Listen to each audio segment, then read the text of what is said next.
What up, Sammy? How we doing?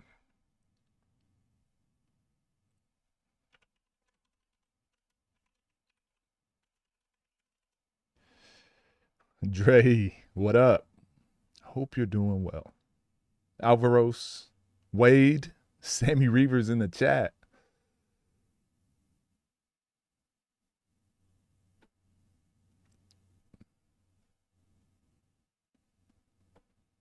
How we doing, chat? We got a lot. We got a lot to talk about. And, I've been, since I started streaming, I had this goal. I guess I'll start at the beginning. Before I started streaming, I would just do a few hours a day. I would spend, does this get annoying? Is it too close? No, it's fine. All right, so a few hours a day I would spend just recording videos, doing my breakdowns, just like I would break down normal game film, right? So that's how I was doing the one-on-one stuff. And then I also have my other channel where I break down skills sessions and coaching clinics, things like that. And then I was like, man, I want to get to a point where eventually I'm streaming and doing this live, just because I think it'd be more fun with the community engagement, that sort of stuff. So then I decided just to go live and just start streaming. In the back of my head, I have a ton of plans for where I eventually want this whole streaming basketball community to go. But I didn't know at the beginning. So I was like, I'm just going to start streaming and then figure it out as I go. Well, we've just been figuring it out. I stream every day, Monday through Friday. And I'm just like, wow, it's been like a month. It's been like a month of this. And I keep slowly adding things, making stuff a little bit better. But then today I had it, or maybe it was yesterday, I had a realization of what, like another iteration of these streams. I've realized we have a lot more conversations, which is what I was hoping for. So at the beginning of streams, we typically talk for like an hour. We talk about whatever the exciting news of the day is, and Instagram trainer made me mad or something like that. We'll talk about that for an hour. I think that's fun content, and you guys seem to be liking that too.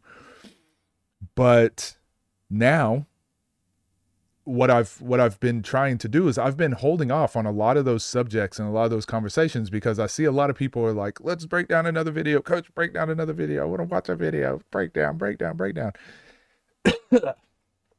Truly, those people make me sick. I'm kidding. And I realize like I'm already putting out at least one breakdown per day. Usually you get two solid breakdowns every single day. You're going to get two of those a day. I want to have my conversations when I want to have my conversations, but I also don't want to disrupt the stream. And so when people come in and we do a breakdown, then it turns into a conversation. That I understand that can be kind of whatever. So something I'm trying to do going forward is carve out specific time for those convos. Then we'll have specific time for breakdowns. So that way people know what to expect. More people happy. Hopefully, you're never gonna make everyone happy, but I at least should keep it a little bit more organized. So Fridays for me, I don't know. You guys give me feedback. Let me know how you feel. I think Fridays is just going to be like we used to have in school. I'm gonna just call it Free Day Fridays or Fan Panel Friday, something Fridays. But Fridays for me is just going to be like whatever I feel like talking about. We're just chilling. Whatever you feel like talking about. If there is a breakdown I need to do, we'll do it. But there's so many games to break down, and they're not all good. They're not all good. So sometimes I'm spending an hour breaking down a game, and there's nothing really to break down. Sometimes, and I feel like that's a huge waste of not only my time but y'all's time too. Because when I go post those videos, no one watches them because they're just not good. So if there's a good video that we need to break down, I will do. If there is a smaller platform that's not going to get a lot of views, but I think it deserves to get shown to a larger audience, I will break that down. I can't do that for every platform, right? There's a lot of small platforms. You guys got to start doing a better job of your production and excitement and have a reason that I should want to watch your video, right? We're getting to that point now because there's so much competition. And I also want to do some older games. I had a lot of fun watching that Nesco and Scar in the trenches 2v2 versus Nas and Moon. That was really fun. So sometimes I'll go back and do older games. Sometimes I'll do the newer games that need to be broken down, or any other game that we just must get to. But other than that, I'm not trying to now catch up and break down every single game on the scene. You're getting 2 of those a day. But when I feel like having a conversation, we're going to have the conversation. And today, a lot of stuff happened. So I want to watch a video first from Swift Hoops that sent this through yesterday. Again, this will kind of talk about our trainer stuff. And I thought it would be interesting to watch. I want to watch that. And that's going to take care of our trainer morning segment. But then it's scamming, exposing, that sort of stuff. Then Backcourt Connection. I typically watch those when they come out, but they're very inconsistent. I never know when they're putting out an episode. So I had a few people tell me that Backcourt Connection was really good and I should watch it. So I thought maybe that's something we could watch on stream, because if they are talking a lot about the one-on-one scene, then I can give my takes and stuff on that. Then also the Big3 situation with LP. Freaky B Fridays. Yeah, that's what we're going to do. The Big3 situation with LP. I want to talk about that a little bit. So we're going to look at all that sort of stuff today. If there's a game absolutely need to break down, we will. I've got my little notes here. I've got the Ball is Life game to check out, the 3v3, but that's going to be there tomorrow. That's going to be there Monday. That's going to be there later on. So I'm not in a rush to get to those, but I do want to talk about these 3 things first. So let's get into this video first, and then we'll follow through with, we'll just see how the flow goes. Ernest, how we doing? John Only Speaks, what up? My son Mid-Range, what up, Sleeve Nash? YouTubers need a chance. It's crazy. Well, we'll definitely get into that. Really gonna like the Ball is Life video from yesterday. No spoilers. Yeah, that's on my to-do list. That is the one breakdown I want to get to today. We get the best of both. Freaky B Fridays. Screw it. Freaky B Fridays. Everyone outside the community will be like, what is this guy doing on stream? Great minds think alike. Bijan will never outlive the freaky nickname, but he doesn't want to. Nor should he. Are you going to react to the Austin Rivers situation with him calling out Dre? We'll probably talk about that too. Again, how much can I give my opinion on it? I'll give the short answer right now, but we can dive into it deeper, because I did watch that podcast yesterday. I think all of this drama, I think when people talk about resumes, I've already made a full video of this on YouTube. I think it's the stupidest thing ever. I think it's the dumbest thing ever to argue about resumes. If you're a GOAT, or if you're a Hall of Famer, or if you're in those types of conversations, like if you're in the Hall of Fame arguing with other Hall of Famers, okay, screw it. Do whatever you want. I don't care. But when it's people that have completely different careers, or they're completely different situations, like when you just start arguing about resumes, it's the stupidest thing ever. Again, I call it's gatekeeping. You're gatekeeping because you've done something this person hasn't. Well, if your argument is to gatekeep, then at some point you'll get gatekept. So that's what's happened. Austin Rivers, the way he speaks about non-NBA players, to me, really pisses me off. He gatekeeps. Well, you didn't make the NBA, so I'm infinitely better than you. Well, then Draymond Green gatekept Austin Rivers. You are not a Hall of Fame player, and I am. So he gatekept him. And I know a lot of people, I started reading the comments. I think a lot of people just dislike Draymond Green. I think he fried Austin. I don't like Draymond Green's attitude. I don't like the way he says things. I don't like the way he talks about him being a Hall of Famer. I don't like the way he talks about his career, but also it's like it's tone policing. He can say it however he wants, whatever, right? But he's absolutely right. He gatekept Austin Rivers. I still think gatekeeping is stupid, but I mean, if that's the game we're going to play, Draymond's got way better resume. Then you look at what he said about Charles Barkley, and I'm like, oh Lord, now Charles Barkley can gatekeep you because he's a far better player than you ever were. Now I know he doesn't have championship rings, but that can't be the end all be all.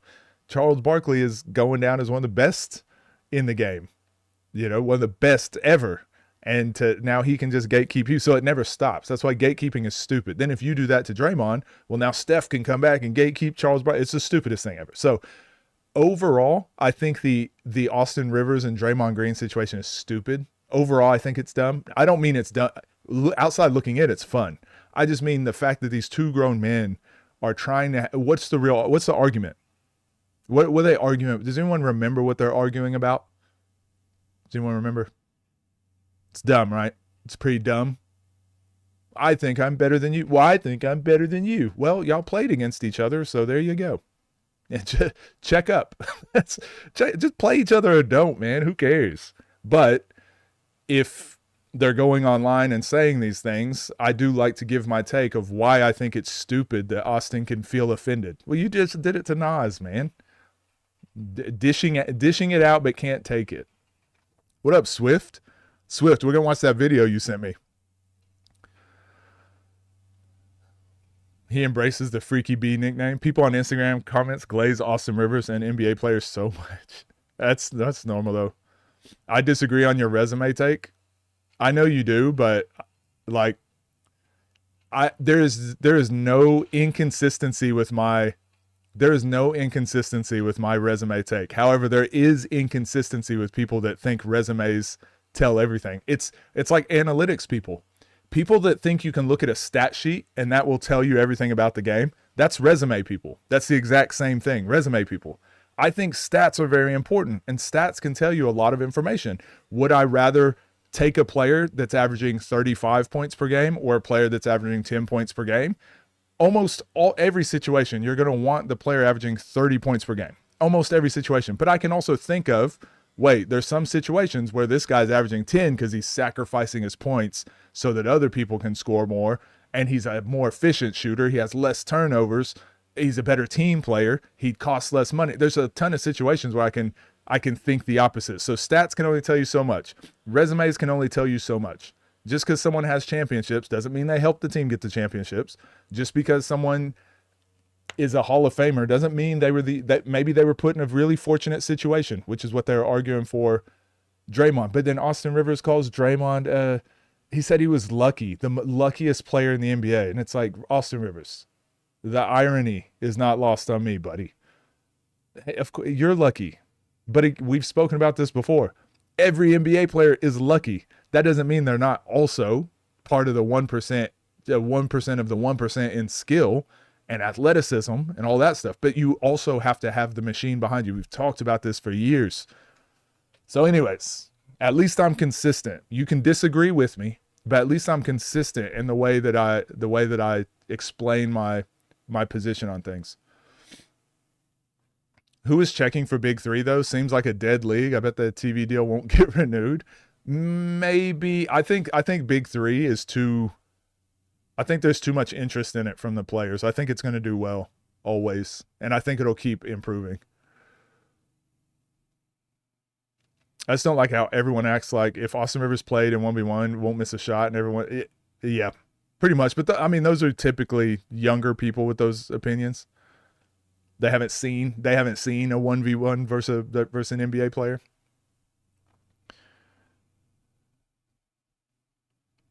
It started because Draymond said Kerr hindered his offensive game. Yeah, but Draymond has also said other crazy shit, and it's so here's the thing. I'm just gonna quickly do this. Screw it. This was not supposed to be a full segment, but I guess we're doing it now.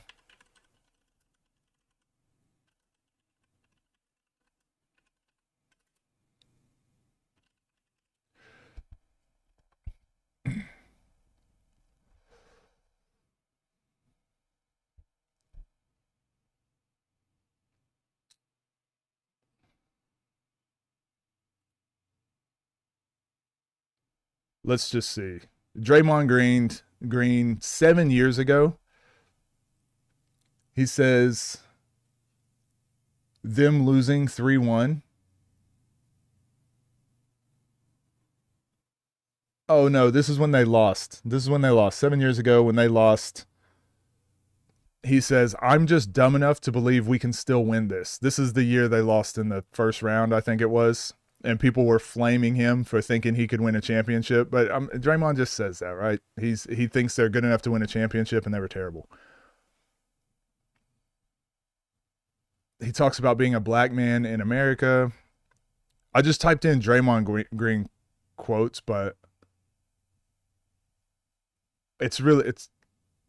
I think complacency is what you allow it to be. Playing point guard is someone's instinct. So I don't know. I'm trying to see the craziest Draymond Green quotes, but I think that like every time he talks, there's something crazy that comes out that people stopped keeping track.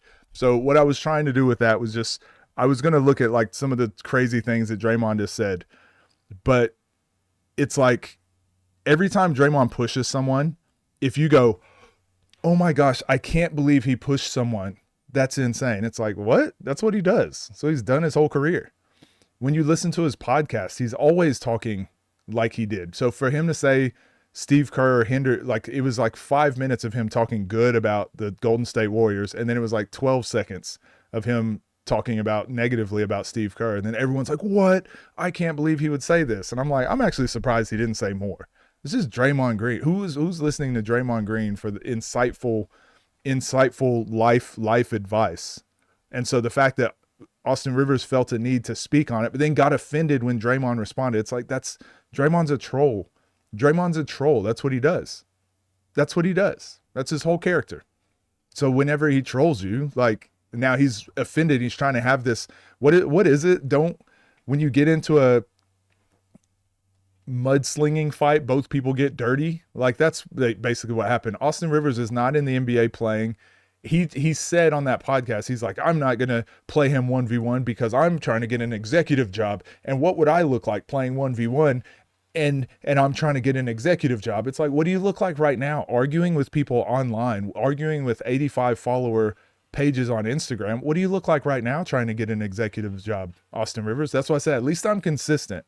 At least I'm consistent. Again, I like Austin Rivers. I think he's brilliant, but I do think he has a lot of blind spots, and I think he believes he's a lot smarter. Actually, I don't know if he believes he's really smart or if he believes people around other people are really dumb.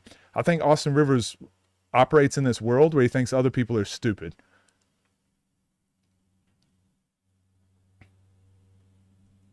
I don't like how people think Draymond ain't got no bag either. It's just stupid. It's just dumb. It's just dumb. Like to think everyone's like, Draymond got lucky. It's like, yeah, of course he did. Of course he did. Everyone in the NBA is that is what the NBA is. It's the luckiest players with also the most talent. That's why they're an elite club. Because it's not only luck, it's not only talent. You got to have both. That's why they're elite. Austin Rivers on Baja Pod. That's what I was watching. That's what I was watching, Baby Durant. It was the irony is so crazy. The irony was so crazy.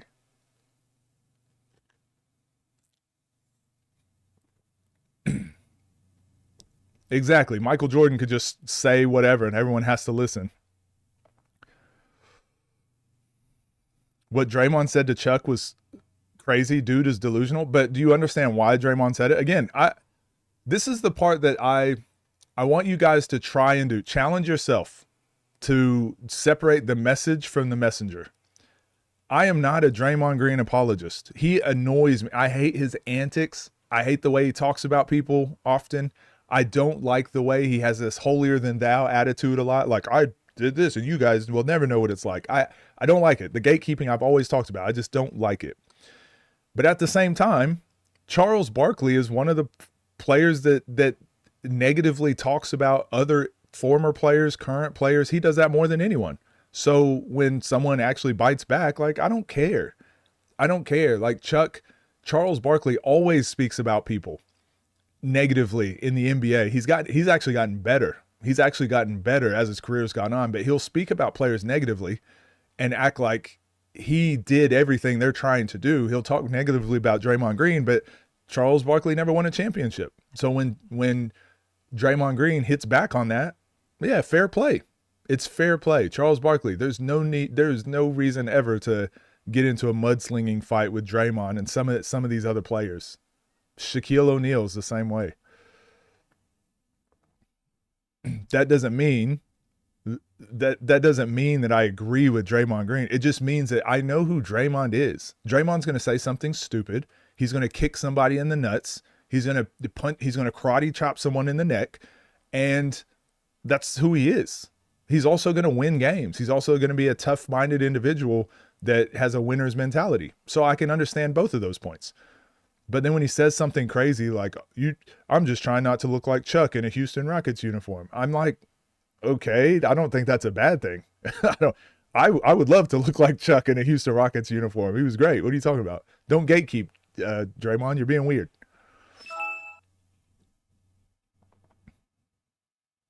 Exactly. Everyone got lucky. Him and Chuck troll each other all the time. Yeah, they're honestly more similar than they'd like to give each other credit for.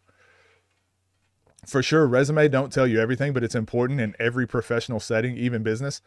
Sammy, but you just made my point. You just made my point. Yes, resumes are very important, but do you think if you went to a job interview to be the CEO of a company, do you think you would have any chance in the world of getting that job, regardless of what your resume is, over somebody that had their son that was also interviewing? Who do you think's getting that? Your resume doesn't really matter, does it? So it seems like there's more there. It seems like there's more there when it comes to these things. So to base everything on resume, that kind of makes it a moot point. It kind of doesn't tell enough of the story. Draymond is a notorious shit talker. Always has been and always will be. He is not going to change. Draymond going to Draymond. Austin wouldn't be a Hall of Fame player no matter the situation. And so that's the argument that Austin Rivers should be fighting on. If Austin Rivers believes there's a scenario where he would have thrived, he should say that instead of saying the reason I didn't. This is the part I hate. Again, this is where Austin Rivers is not consistent. I didn't make the Hall of Fame because I wasn't put in this situation. I didn't get this and I didn't. It's like, he's like, okay, so because someone else didn't make it happen for you, it didn't happen. Meanwhile, you're not looking at the other side of the flip side of that, of like, maybe that's why you made the NBA though, because your dad helped you with this. Your dad helped you with trainers and skills when you were younger. Your dad put you in good situations when you were young. Your dad, you know, it would be dumb for people to use that argument against Austin too, right? There's a mixture of having help and being put in the right situations, but then also you have to go out and do the thing. At some point you have to go out and do the thing. Austin did the thing, but then he got to a level where he didn't do the thing. And now it's like, for some reason, it's the head office's fault. It's someone else's fault. Someone else's fault. And again, let's not forget, this is not my argument is not the fact that I don't think Austin Rivers had a perfect situation. It's not the fact that I don't think politics plays a role in this. No, my argument is that is true for everybody.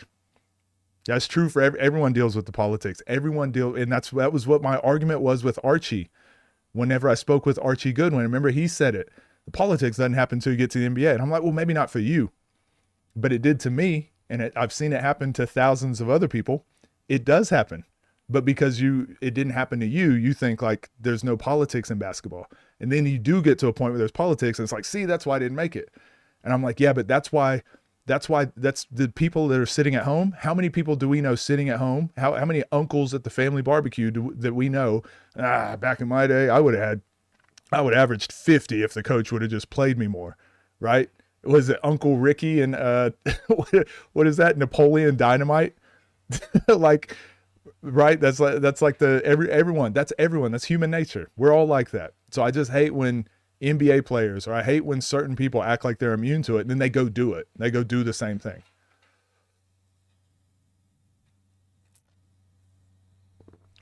Exactly. Chuck always goes at people first and then they come back at him. I like it. I like Charles Barkley. He's one of my favorite. He's one of the reasons I did watch the NBA even when I didn't like the games as much. I kept watching because I loved the TNT crew. I loved Charles Barkley, Kenny, their whole dynamic. But sometimes he'd be getting offended whenever he's also offending people. I don't know. It's weird.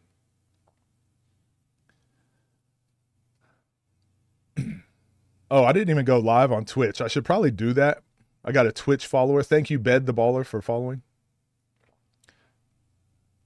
I haven't seen Draymond be good on TV yet. Maybe he will, but he is unlikable and too sensitive. So one thing Draymond Green, I think, does need to understand is kind of what you're saying, Organic. When you're a player, I think you can get away with saying a lot more crazy stuff. I think while you're actively playing, you can kind of get away with saying whatever you want. When you've won championships, you can say whatever you want. When you're a Hall of Famer, you can say whatever you want. But when you're not playing anymore, people aren't going to want to listen to you. People aren't going to want to listen to you anymore. Yeah, I'm going to watch The Ball is Life, Kaylin. People aren't going to want to listen anymore. So I do think he's going to have to manage that a little bit better when he stops playing. Same as like It's what's happened to Pat Bev, right? Some people watch Patrick Beverley, but they hate watch. There's a lot of hate watchers, and that trolling is not the same when you're not playing anymore. And Patrick Beverley kind of just spun out of irrelevance in the media eye, just because like that trolling attitude is not as fun to watch when you're just a personality. And I've said this time and time again. When Kobe Bryant retired, that to me was life-changing, because I only ever knew the NBA because of Kobe Bryant. That's the next jersey I'm getting, by the way, but his jerseys are always so damn expensive. Anyways, I only knew that the NBA because of Kobe Bryant, and I couldn't imagine the NBA without Kobe. I just couldn't fathom it. When I was a young kid and he was about to retire, I couldn't imagine it. And then Kobe Bryant retired. And 2 weeks later, the playoffs continued. The playoffs kept going, and everyone forgot.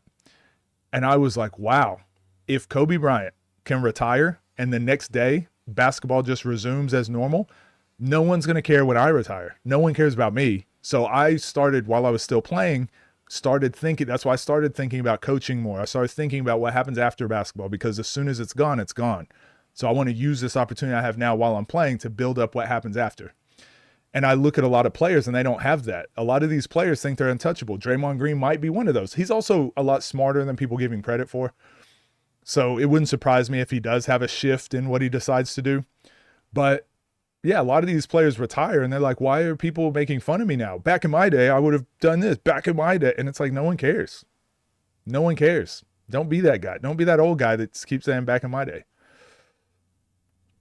The debate should be, how much does a resume matter? Not just saying resumes don't matter. Oh, because that's very reductive. That's a very reductive delineation there. It's resume can't be the end all be all. I just don't think it matters that much. I just don't. I don't think it matters that much. So us arguing over, you think it matters a lot, I think it doesn't matter that much. It's not a fun argument.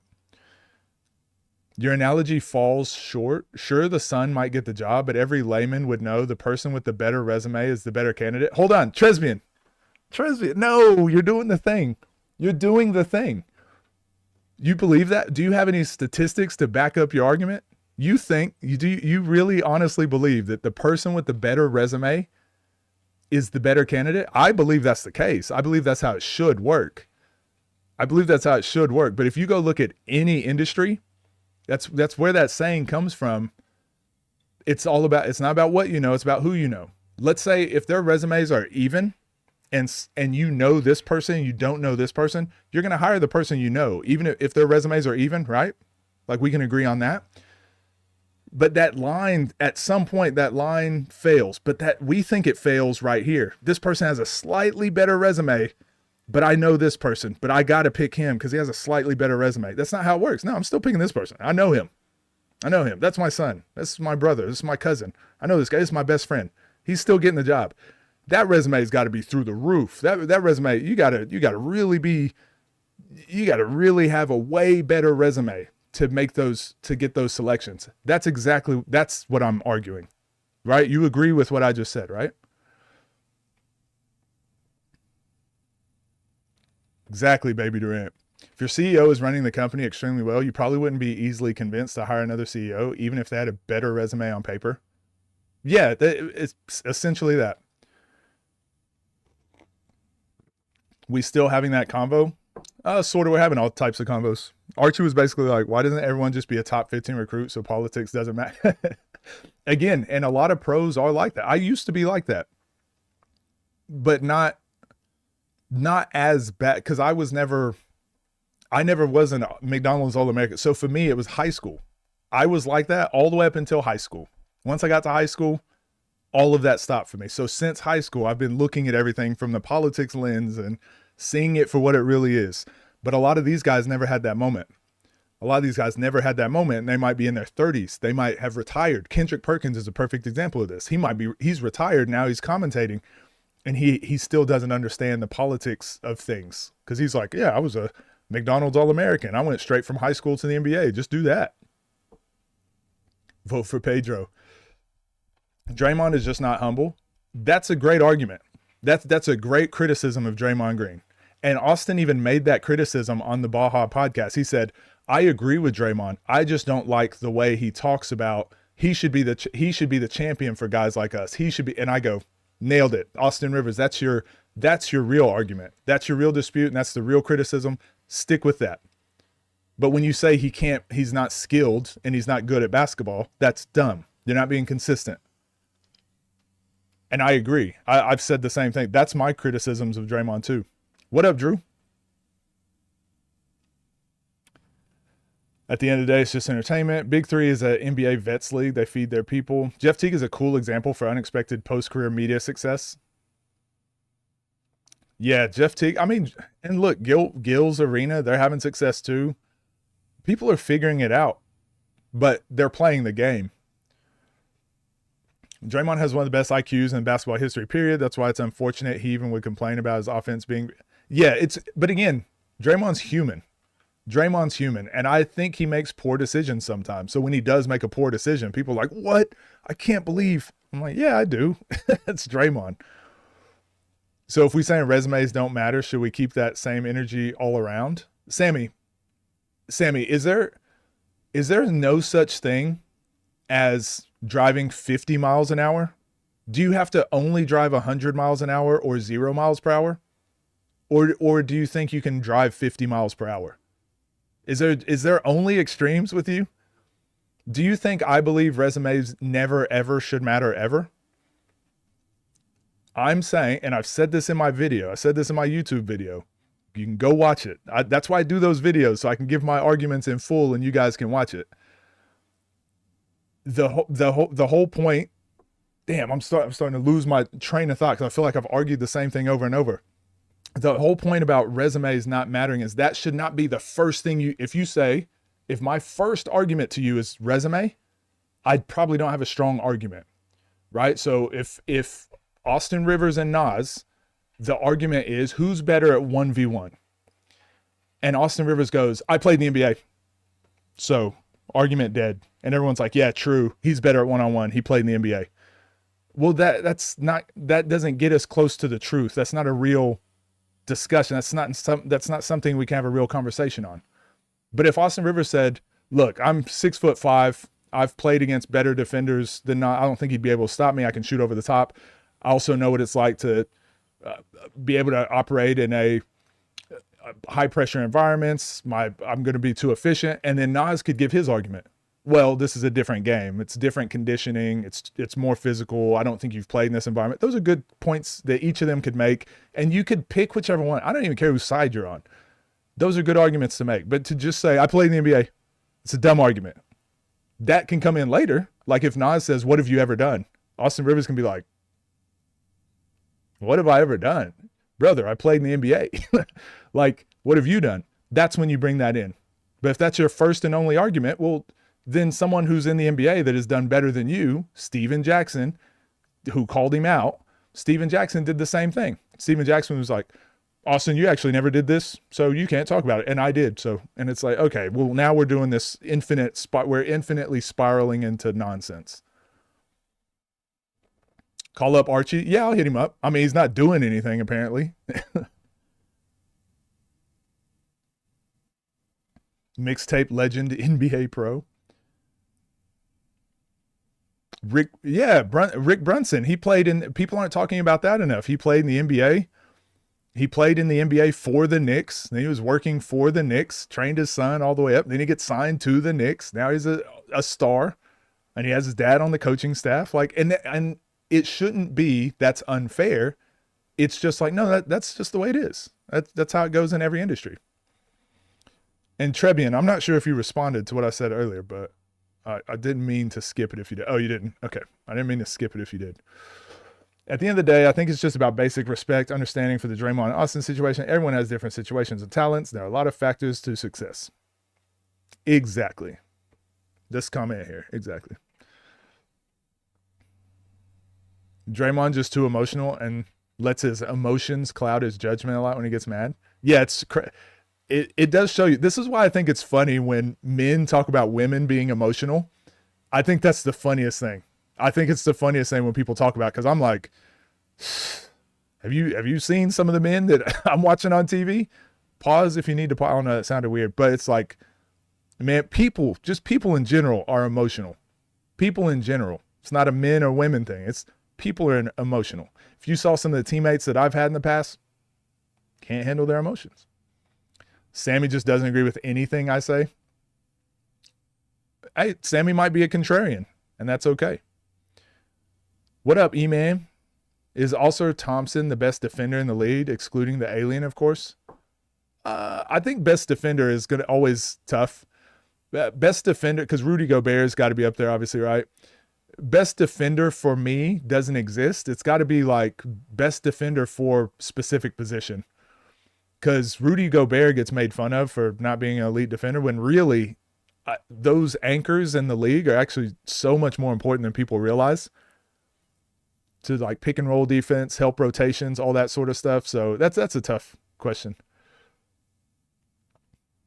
Coach feeling like how Austin Rivers was feeling. I was the best in high school. Exactly. I predicted Austin getting one-upped by resume too. It happens every time. It happens every time. Hey man, how about just check up? That's how I feel. That's how it's just basketball. We're not going to war. Just check up. Just play. Austin Rivers wouldn't use that point to argue with Nas. He was trolling a random fan, but he went too far. He actually backtracked his statements and paid respect to Nas in the scene. I don't think Austin backtracked his. Austin started backpedaling.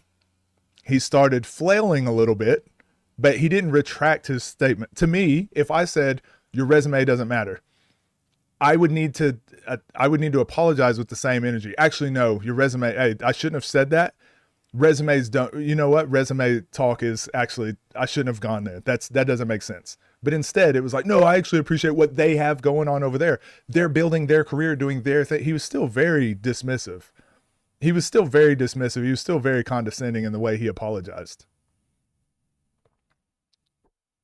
Men talking about women on the internet.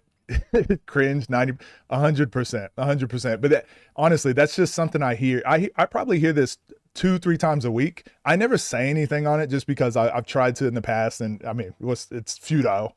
But when guys are like, man, women be emotional, this guy acts like, oh, he's so emotional. I'm like,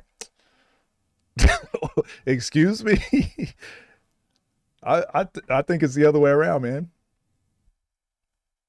I think we're so much men. We definitely can't deal with our emotions. We just it just looks different. We just take it out in frustration or punching walls. Bam, the best defender. 100 takes. Me not agreeing with one is crazy. Y'all boys sheeps. Sammy, you're good, man. Everyone is emotional. I always say that females are just more naturally emotional. I think as men, as boys, I went through this. I had to learn how to contend with my emotions. And I just remember, like, as a young boy, it wasn't cool. Like, you get made fun of if you cry. You get made fun of if you talk about being scared. You get made fun of if you get talk about, like, not wanting, whatever it is. Like, it's just different. Men and women are different. They're different, but they're still very much the same, like 98% the same. It's just there's these little differences, and we like to spend our time arguing and talking about the little differences or things that aren't different at all. But yeah, I think men, we haven't practiced dealing with our emotions as much. I had someone tell me something about coaching girls that they're emotional, and I was like, bro, you don't know the amount of emotional BS man, I prefer coaching girls because of that. So the last full-time coaching I was doing. So again, I've coached very high levels, very low. I've just coached all different levels all over. And one of the most fun seasons I had was coaching, it was like 13 to 15-year-old girls, this team I had, because that was the age they were dealing with like confidence issues and stuff like that. But the different with boys, you can say like, you can try to have a serious conversation, but it's never going to happen. Teenage boys, never. It's never going to happen. But with girls, for example, if they come in and they're sad, you know they're sad. If they come to practice happy because they aced the test, you know they're happy. So I never had to guess how my players felt. Whereas when I was dealing with boys, and again, I was in charge of 300 players. So I would have kids come into my office, or a parent come into my office and be like, look, my son's been depressed for 2 years and he's having trouble in school and blah, blah. I'm like, what? This kid? He's been dealing with depression. I had no idea. Like he masks it so well in practice. He masks it so well in training. You would never know. Whereas with girls, you see it straight away. So that's one difference. That's one difference for sure. No, I was supposed to interview Matt Castro, but he was double booked. He had something else on. So we're doing it Monday. Rudy can only guard a 3-foot circumference, but he can lock that 3-foot circumference down. He called Nas a booger. Over basketball? What up, mister?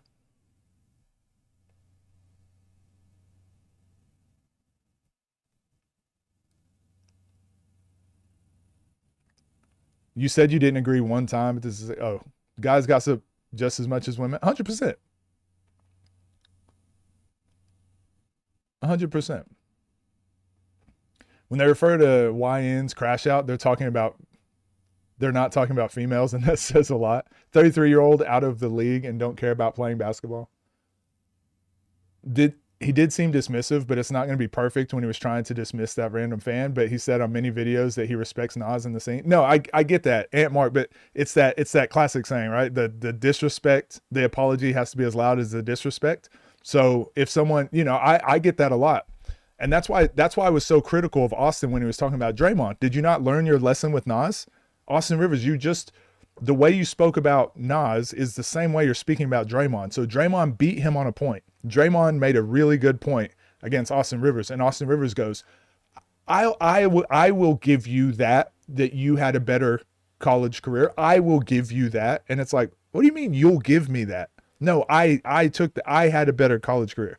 I had a better NBA career. You're not giving me that. So when people use their words like that, that's very manipulative. I've been around a lot of manipulative people. And when people speak like that, you're speaking down to me. It's just like at work. It's just like at work. Let's say you work overtime. Let's say you work overtime for, okay, we'll talk about air drip here. Let's say you work 20 hours of overtime, and then your boss brings you into his office and goes, hey, you know what? I'm going to pay you your 20 hours of overtime. I'm going to give you this. You owe me. You'd be like, what? I mean, I owe you. I worked 20 hours of overtime. I should get paid 20 hours of overtime. What are you talking about? I owe you. I worked 20 hours of overtime. You're not doing me a favor. You have to legally pay me. What are we doing? With boys, it's just ego, no emotion. I think men have a higher extent of emotion. I think women are emotional more of the time. The guy might not be emotional for 2 days. Well, some, and it's not necessarily a good thing. That's something I had to get better at. COVID taught me a lot about myself, but something I had to get better at is like, it's okay to think about your thoughts. It's okay to feel your emotions, because it's like you get that out, get it out. Think about why you're upset. Think about why you're mad. Think about it, figure it out, contextualize it. That way you can deal with it. But what men do, we've been taught to be stoic our whole life, right? Just push the emotion down. Don't think about it. And it's like, that's fine, because there are moments you need to do that, right? There's moments where you got to be the leader. There's moments you got to take control of situations. There's moments you got to do that. Push that emotion down. I'll deal with that later. But you got to deal with it at some point. And I think as men, we don't get taught to deal with it, with the thing. Coaches take most time, but if he says the earth is flat, I'll respond. Nah, Sammy, like I said, I appreciate the arguments. I think us as men are faced with the consequences of our emotion more than women, so we can't afford. But again, I don't agree with that, because it's like a blanket statement, but I can understand why you're saying it. Have you touched on the big three? Not yet. We're just chilling today, just having combos. Are the comments a little late? I think I'm up here. I'm up here trying to catch up to you guys, because I read every comment, so I'm just trying to get through to them. I averaged 38 in high school. Resumes to boys versus girls. I think if Austin sits down with Backcourt Connection, he'll confirm what I'm saying. Austin said in that first video, it was getting multiple comments and was frustrated. Right, but what I'm saying, Ant, is like Austin Rivers is choosing to use these words these words happen to be received in a very specific way. And then Austin keeps going, why are people having problems with my words? And then he goes off and does it again. I just said this. Why are people having problems with my words? At some point, you got to go, hold on. Maybe my delivery, maybe the way I'm saying things, maybe the way I'm approaching things, maybe I'm not right, or maybe I've handled this wrong. You can't just keep doing this and then afterwards being like, oh, I fixed the situation, and then go do it again. I'm going to fix the situation. Go do it again. Fix the situation. At some point, I'm like, my guy, just start this part differently. Just start this differently. Or don't. But don't complain when people come back at you differently. Coach talks so articulate, makes me want to take out my pen and paper and take notes for no reason. In traffic right now, got a 3-hour drive. What up, Trenton? Damn, 3-hour drive. Where are you going? Even in college, being the son of Doc will help you a lot. For sure. For sure. The best response to that, I gave you that, is the, of course you did. Of course you did. Of course you did. Men and women are emotionally the same. The difference is the way in each gender, whatever experience the word, as you're saying, is taught to be. For sure. Hope your audience is mature enough to hear this message. Which part? I feel like I've gone on so many tangents today. I think Austin was the better college player. I think Draymond. Well, again, even that's a contentious point. Is LeBron James a better college player than Anthony Davis? I mean, LeBron didn't go to college because he was so good that he could just skip. Also, the rules were different. Like, again, this is where the stats, the resume doesn't tell the whole story. We got to dive into that. What does better college player mean? To me, better college player means like what they did in college. It doesn't mean what they did before or after. It's only what they did in college. And what they did in college, I'd say Draymond was a better college player. He stayed 4 years. Austin Rivers was there for 1 year. Depends how you feel. Mr. Therapist mid-range. Some people hate these conversations though. Going to react to the big three? I will. We got a lot to talk about today. I mean, I streamed for 4 hours. We got a lot to get to today. Father of 3 daughters and 2 sons. Everyone is emotional as heck. Man, again, I learned so much working in different countries, like dealing with being in charge of children. But also, this is another point. I was in charge of 300 players, just over 300 players. From adults, so we had about 40 of them were adults. All the rest, 260, were kids. I learned a lot about boys and girls, the similarities, the differences. It's not as black and white as what people make it. I learned a lot. I thought I knew what that dynamic was, but it's a lot different. But I learned a lot about what those were. But then for adults, I learned a lot about adults, and I learned that majority of adults are exactly like the kids. And I don't mean that in a derogatory sense. I just mean we give credit to people being older. Again, resume. This person's older. They know better. No. This person that's older is also dealing with that same depression that this young 12-year-old boy is that's in my office right now. He's dealing with depression and anxiety and frustration and being let down. We just got broken up with, lost his job. They're dealing with the same stuff. And people are just people. People just have not learned how to deal with these emotions, or they don't have good mentors around them or people around them to where they can help them through these things. Just a lot of ego involved. Facts.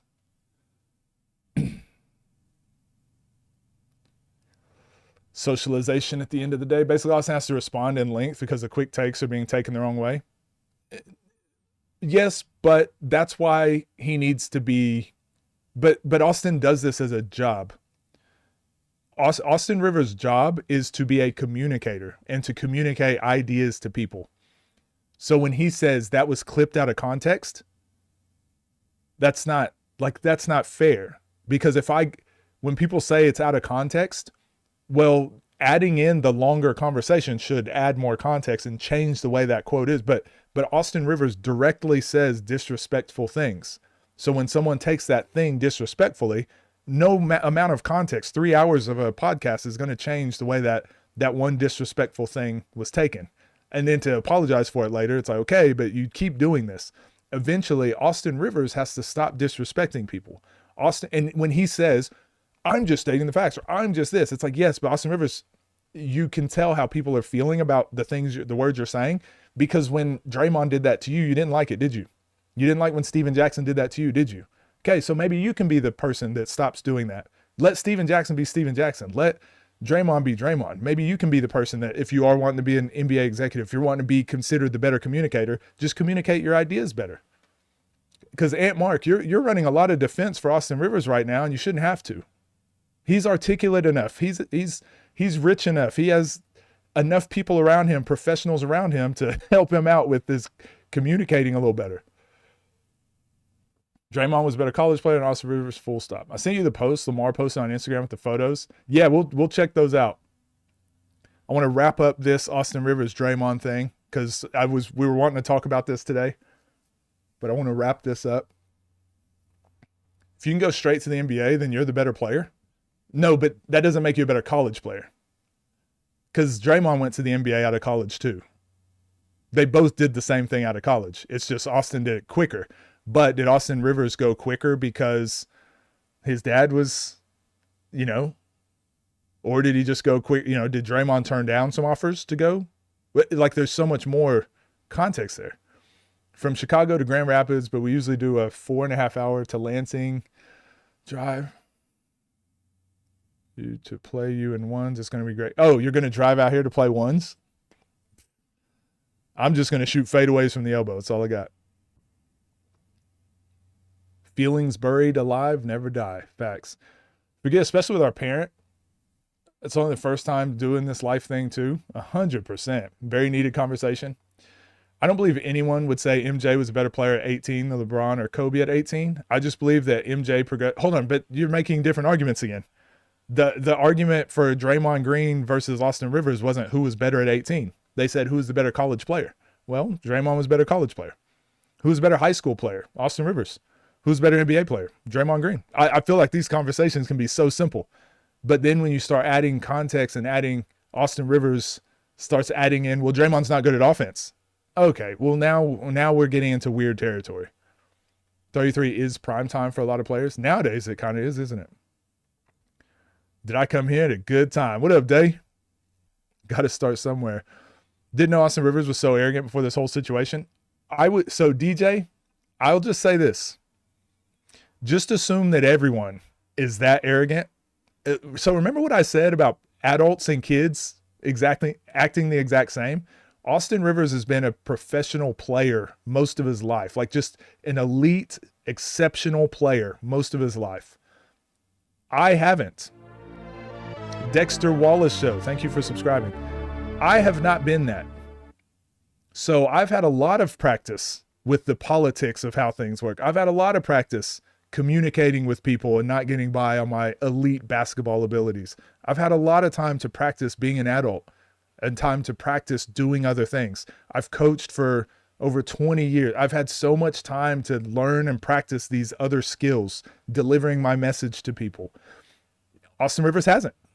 But because he has been an elite of the elite his whole life, and this happens to a lot of people. He thinks he can jump into another situation. Now he can jump into media and be the elite of the elite. You probably can, because you have you got a lot of talent. He speaks pretty well. He's been around. He's got access to lots of things to help himself improve. But you can't just jump into another environment and we expect that person to be elite at everything. It takes work, it takes practice. And that's with a parent and the kid thing. Like I said, these adults, a lot of adults are dealing with the same stuff kids are dealing with. That's your parents' first time raising a kid, dealing with adolescent emotions, moods, facts. I learned, so I'll tell you guys this. The moment where I stopped trusting adults is when I learned, a lot of adults still do this. They think their parents are perfect and their parents will tell them the sky is red and they'll believe it. At 40 years old, I know some people like this. I know some people that are still like, no, my parents are perfect. They wouldn't lie to me. I learned my mom was a liar. My mom was a lying sack of shit. When I was about 11 years old. How old are you in fourth grade? I was in fourth grade. And I still thought Santa Claus was real. Right? I went home. And I was like, Mom, there's a lot of kids at school. There's a lot of kids at school telling me that Santa Claus isn't real. And she goes, no, he is real. And I was like, okay. Okay. All right. She's lying to my face. You're going to lie to my face. That moment was the moment I knew that adults weren't perfect. My mom can lie. She's lying to me. That's when I knew. That's when I knew. Never trust adults. In my opinion, I think Austin Rivers was a better college player, just like I believe Kyrie is a better college player than Draymond. That's not a very strong argument, is it? In my opinion, I think I'm not saying who would win in a 1v1. I'm not saying who had a better it's who had a better college career. Kyrie played like 13 games. How is that a good college career? Adults are way more emotional than children. Oh my gosh, dealing with adults around nowadays. So I don't know what's up with my generation of adult. They cannot function. The amount of emails and calls and exactly the same thing you're talking about, Coach Derek. Like the kids are fine. If you sit down a kid, so if you're in practice, if you're good at communicating with people, you'll recognize like communicating with kids is so much easier. You'll sit them down and be like, hey man, you're really screwing up today. Okay. You've probably got a lot going on. You probably had a bad day at school. You're not making a lot of shots. So I need you to have a better attitude and be a good teammate. All right. Be a good teammate, be a good passer, be a good defender. And that kid will be like, okay, yeah, I can do that. Like you're giving them agency now. Like he's not hitting shots. And instead of being mad and kicking the ball, hey, I need you to be the best defender in practice. You're having a bad day. Just use that telling them how to use that energy. I want you to finish all the sprints first. I want you to be the first at every drill. That kid's like, okay, I got somewhere to take all this frustration and rage. They'll listen. But then you get an adult that's like, why is my kid not playing? It's like, hey, your kid's not playing because you haven't brought him to practice in 2 weeks. Yeah, but it's because we had so much going on. We had a lot of family stuff and we had, and it's like, just bring your kid to practice. That they just won't hear it. It's just in one ear, out the other. Yeah, but can you promise me that he's going to get more playing time? Otherwise, we're going somewhere else. All right, man. Good luck. I'm saying better. No, what is you're saying a better career? I agree. Dre had a better college career, but I think a lot of players were better in college with less achievements. I think that's a weird way to. I think that's a surface level argument. I didn't mean to say weird. I think that's a surface level argument, though. I think those are two different things. Who had a better college career and who's the better player? Because who's the better player is kind of like, I mean, that's subjective, right? We can't really know who's the better player. It's subjective. Better at what? But who had a better career should be fairly easy for us to come to an agreement. The problem is Austin Rivers keeps resorting back to the same thing you're talking about. Who's better? Better at what? Better at winning? Draymond. Better at being a team player? Draymond. Better at having a long career in the NBA? Draymond. But to say like, well, but my step back is better. Okay, well, what are we talking about? It's like if we compared Zay in the one-on-one scene to J-Lou. Who's better, Zay or J-Lou? It's like, well, J-Lou can do all this dribbling stuff. He can do all these cool. Who's better, Zay or Tay? Tay can do all this cool stuff, man. He can do everything. Zay can't even shoot. All he can do is drive and shoot layups. That's it. All he wants to do is shoot right-handed layups. That's it. Yeah, but he's really fucking good at right-hand layups. like what are we saying? Who's better? Unfriend map coach, he's the worst. Already did. What are you talking about? You can't unfriend somebody if you were never friends.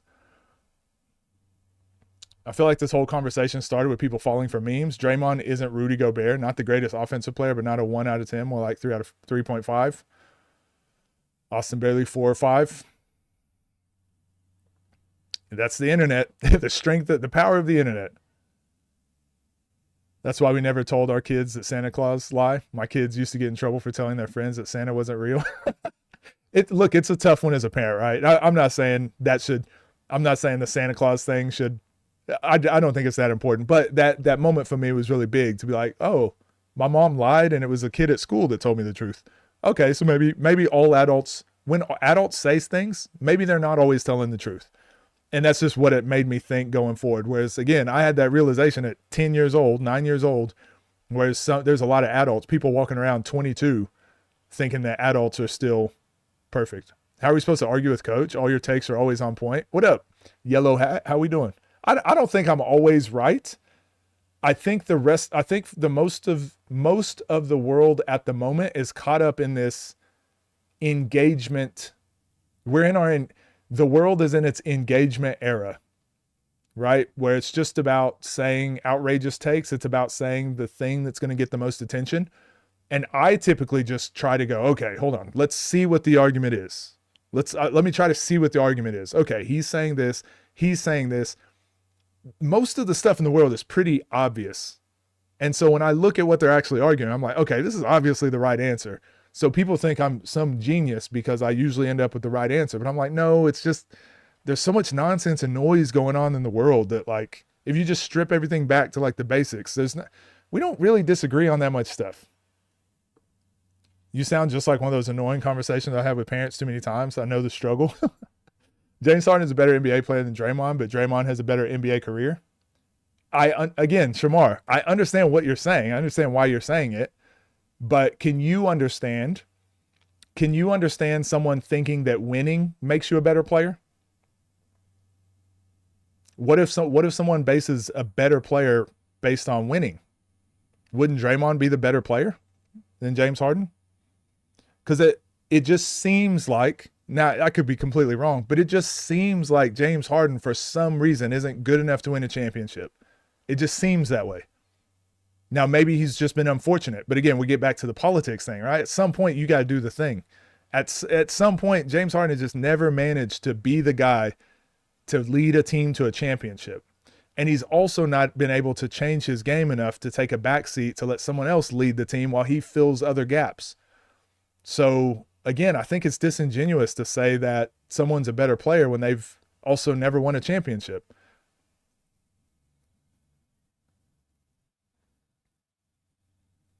Draymond was a first-team All-American his senior year on a top-5 Michigan State team. He was pretty objectively a better college player. He just wasn't a better NBA prospect. Overall, Dre is way better than Austin. Not enough nuance, yeah. Coach really said, nah, y'all just always wrong. Well, no, I kind of did, though, mister. You're kind of right. I typically just don't pick sides. That's actually what I can't be wrong. I didn't pick a side. So with this Austin debate, me and Sammy are arguing. I think we were arguing on different points. Like, I'm not even arguing with Austin Rivers. I'm arguing with the way that Austin Rivers is arguing. I'm not arguing for Draymond Green. I'm arguing for at least the reasons that he's making his argument. We'll talk about that in a second, Manny. We should be done with this one now. Not taking a side. I'm just stating what I think Austin's intent was. But yeah, so that's the problem though. You're running defense for Austin Rivers, who's a grown-ass man who's in charge of his own words. You don't have to. Be like me, Ant Mark. Just step back and be like, oh, I don't have to defend his words. I don't have to defend his words. He's a grown-ass man who's retired and talking about current NBA players. Like, he can stand on his own 2 feet. Say what you mean what you say. Now, you'll notice, guys, I take a different stance when I'm talking about players. Typically younger, again, if there's a player that's like 25 years old, 26 years, I'm still going to treat them as a kid, right? I'm almost always going to give them benefit of the doubt. But again, that was my job for so long. I understand most of these people at 26, a 26-year-old adult in a professional sport, mentally on a lot of life situations, they're still a kid because they've not been out in the real world and had to deal with stuff. So I always try to give grace on that sort of stuff. But with someone like Austin Rivers, who's like, dude, you're my age. You're almost my age. Like, you're choosing these battles. I don't have to defend what he's saying. Just stop fighting. Stop doing these weird fights. What was one of the insights questions you expected to get the most context from in the MAP interview? Well, I'm still going to talk to him on Monday, but I want to talk about how, like, the pathway some of these guys chose to creating the, like, build the one-on-one scene to what it is, how they got to where they're at. Lots of intangibles in a sports team too, the way you influence your team outside of games, 100%. And that's why I think Shea and Jokic are my favorite players. And the real reasons why I think they are the best players in the world. People look at their skills or what they do on the court, but if you see the way they interact with their teammates, you see the way they lead, they're just great leaders. If it was a 1v1, yes, and in 5v5, Draymond does get credit for how he impacts winning, but that doesn't surpass the skill gap. But what good is a skill if it doesn't accomplish the ultimate goal? James Harden might be the most skilled player between him and Draymond, but James Harden's skill on offense might not outweigh his defensive lack of skill. So then it just puts him back at even, right? Whereas Draymond's defensive skill will put him here. His lack of offensive skill will put him here, but he has Steph will put him here. But then he's got Steph. He knows how to use his teammates, Steph Curry, Klay Thompson. He knows how to use them. So it puts his offense about here. So even though technically his step back three is worse than James Harden, his ability to find an effective shot and what the highest percentage shot is in a possession and to refrain from taking bad shots, that's a skill. That's a skill. Coach is the master of playing both sides. I rarely pick sides. I rarely pick sides if I don't have to.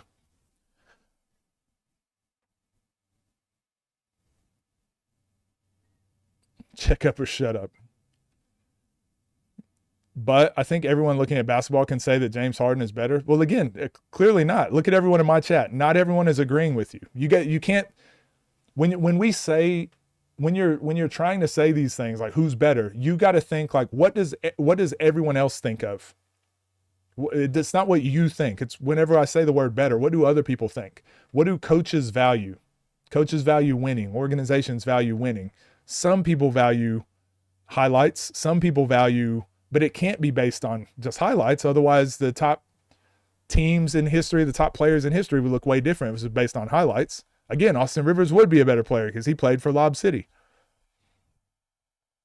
I don't think it's that flat of a discussion. James Harden has a high impact like Draymond does versus the Austin combo who didn't have a high impact at all. No, I agree. I think James Harden versus Draymond is a better conversation. They're both going to be Hall of Famers. Austin's not going to be a Hall of Famer. So to me, that's why I'm like, how did anyone take Austin's side? But at the same time, I still would take Draymond's career over James Harden, right? I actually no, that's more of the Allen Iverson conversation. We talk about that a lot. Allen Iverson or Robert Horry, which one would you rather be? Even though Iverson never won a championship, he impacted the game on such a large level that it was as good as a championship.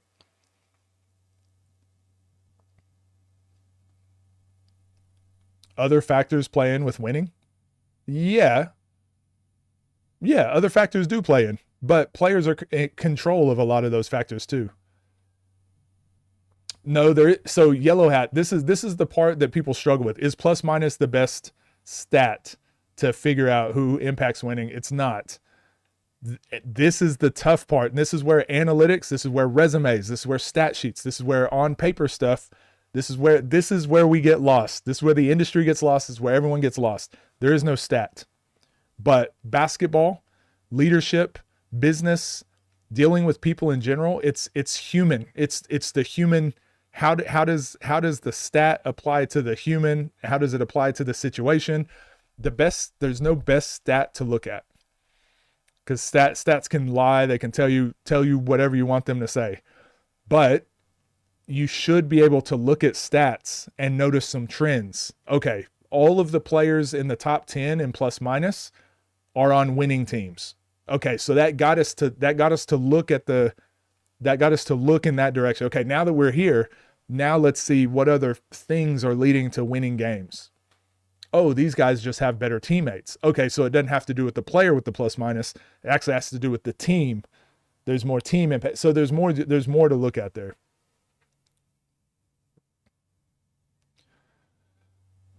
I think Steph Curry and LeBron are two players that have shifted the course of basketball, literal championship gatekeepers for years. You couldn't touch the finals without going through them. Yeah, but that's what I'm saying. So James Harden's superpower is being the most skilled player on the court, right? Let's just say that. If your superpower is being the most skilled player on the court, if there's times where you step on the court and you're not the most skilled, then your team just loses. That's basically what that is. So Steph Curry, if you play Steph Curry, you're not going to beat him. If you play LeBron, you're not going to beat him. Whereas Draymond's superpower is not being the most skilled on the court. I always call this winning in multiple ways. Draymond's superpower is trying to win by any means necessary. So when it comes to winning, he fills more of those boxes, ticks more of those boxes than James Harden does. We can try to win by defense. We can try to win by hustle. We can try to win by being smarter. We can try to win by making more threes. We can try to win by having better team ball, team success. We can do the Jokic IQ battle stuff that Draymond does. There's so many, he impacts winning in so many more different ways. Who do you think is winning between the Spurs and OKC? That'd be a good one. That'd be a good one. I don't know. That'd be a good one. If the Spurs get through the Timberwolves, I mean, they just won by like 60. So Draymond does benefit from being next to a top 5 player of all time. Of course he does. Of course he does. But James Harden also benefited from being around elite players too. And for some reason, it never worked out. James Harden was with Durant. James Harden was with Westbrook. Didn't work out. Oh, it's because they were young. Okay, he was around Durant when he was older, and Kyrie. Didn't work out. James Harden was with, who was he with last year? Freaking Kawhi Leonard and Paul George. Didn't work out. For whatever reason, James Harden played with Westbrook again when he was older and played with Chris Paul. For some reason, it just seems to not work out with James Harden. Now, again, that's where the politics can come in. Well, I wasn't in a good situation. It was someone else's fault. It was, well, at some point, it has to matter, right?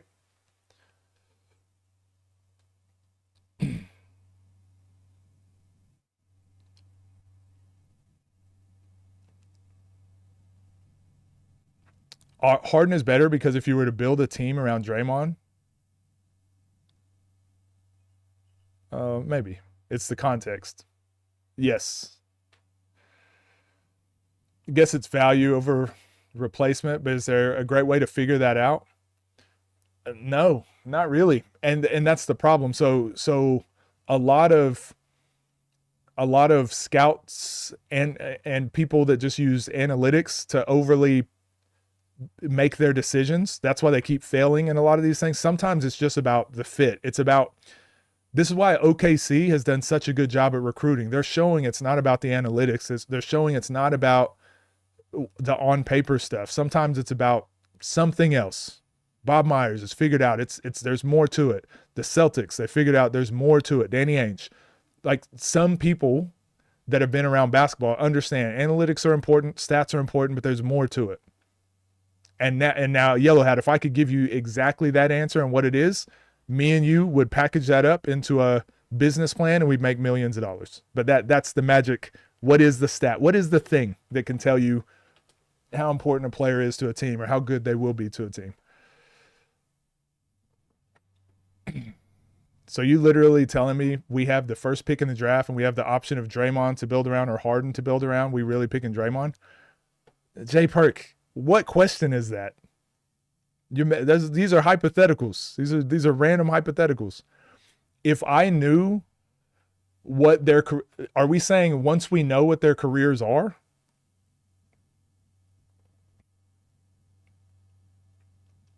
Because you also, like, if I get to choose the players that I'm putting around them, yeah, I might choose Draymond. If I get to choose the players that I'm putting around them, I can replace James Harden with a lot of players. I can, because I'd rather have Kevin Durant than James Harden. I'd rather have Steph Curry. There's a lot of players I'd rather have that do what I'd rather have Shea. There's a lot of players that do what James Harden does that I'd rather have. I'm not saying he's bad by any means. I just mean there's a lot of players that do what he does that he couldn't overcome. LeBron James. Draymond can fit into the team. That's all I need. Fit into the team, make those other guys better.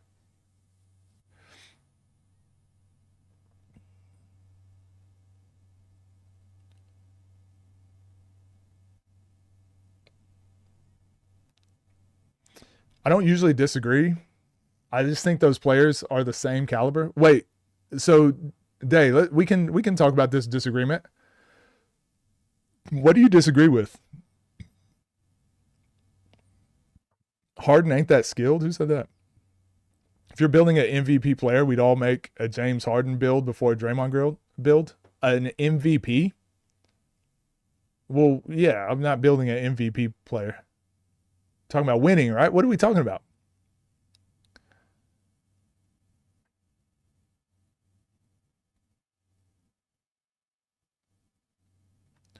Draymond is literally one of the greatest defensive players of all time. Stop disrespecting Draymond.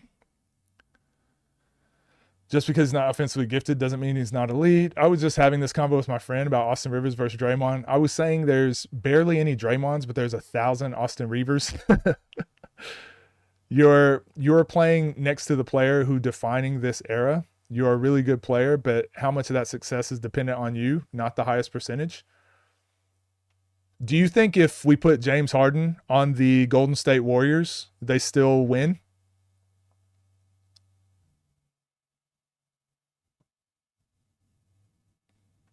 There's a nuanced discussion to be had about Harden and Draymond as two very different players who provide very high impact in different ways.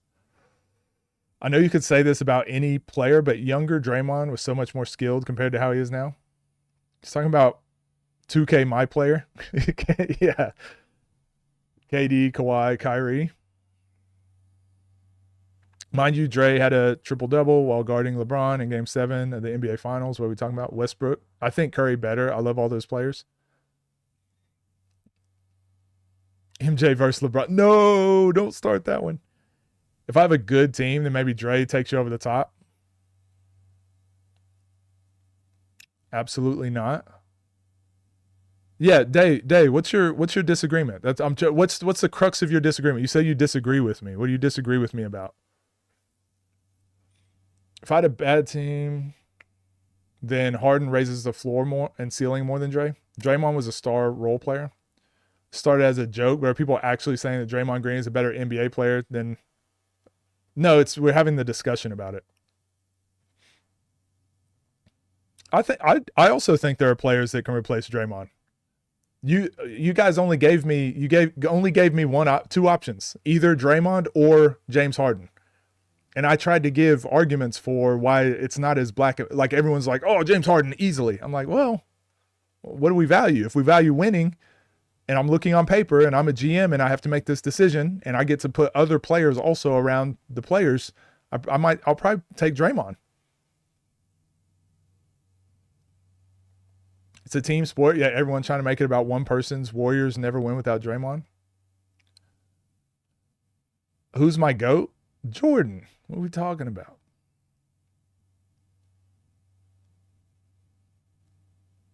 I don't think people realize how important and transformative a player Dre is.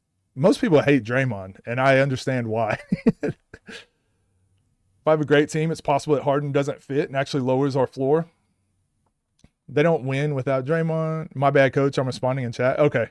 I'll make a longer message. All right. So I'm going to respond to Dave's message, and then we're going to move on. We're going to move on. I got a video that I'm wanting to watch. Or we'll talk about the Big 3 thing. You guys let me know which one you'd rather talk about. Doing the fan panel early. That's what Fridays are. Hey, Fridays, I want this to be the vibe. I want us to discuss and argue and talk about whatever. Wasn't Harden a 6th man of the year? With OKC, I believe he was.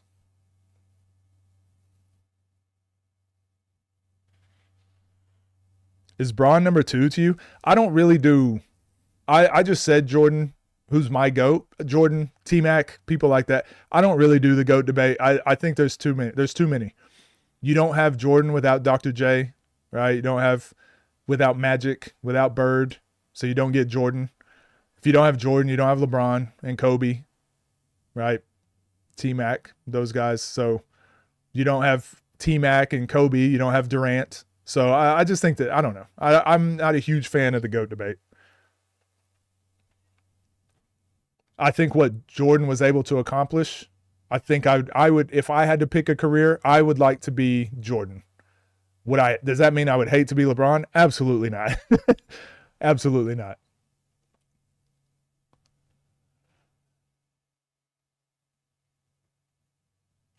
Okay, we'll do Big 3 next.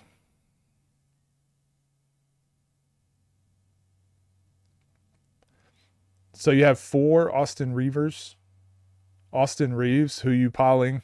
Who you picking? Draymond or Harden? I'm retiring. If I got 4 Austin Reeves on my team, I'm retiring. If you swap Draymond and Kevin Love, I think Cavs would be the dynasty. That's a good discussion that I've never thought about. That's interesting. My disagreement is that Harden versus Draymond. Who are they next to? And it's almost impossible to find a Steph Curry. So I think it's a very good argument that ultimately becomes what you value. Okay, so I don't disagree with that. Day, when I think about it, I think there are more star players that I could put Draymond next to and win championships than I can think of. Can you conceive of a team? Can you conceive of a team that James Harden is on that they would win a championship? If you got to pick a perfect team, what would that team look like for James Harden? Whereas for Draymond, I feel like I could pick infinite amount of so many teams to win a championship.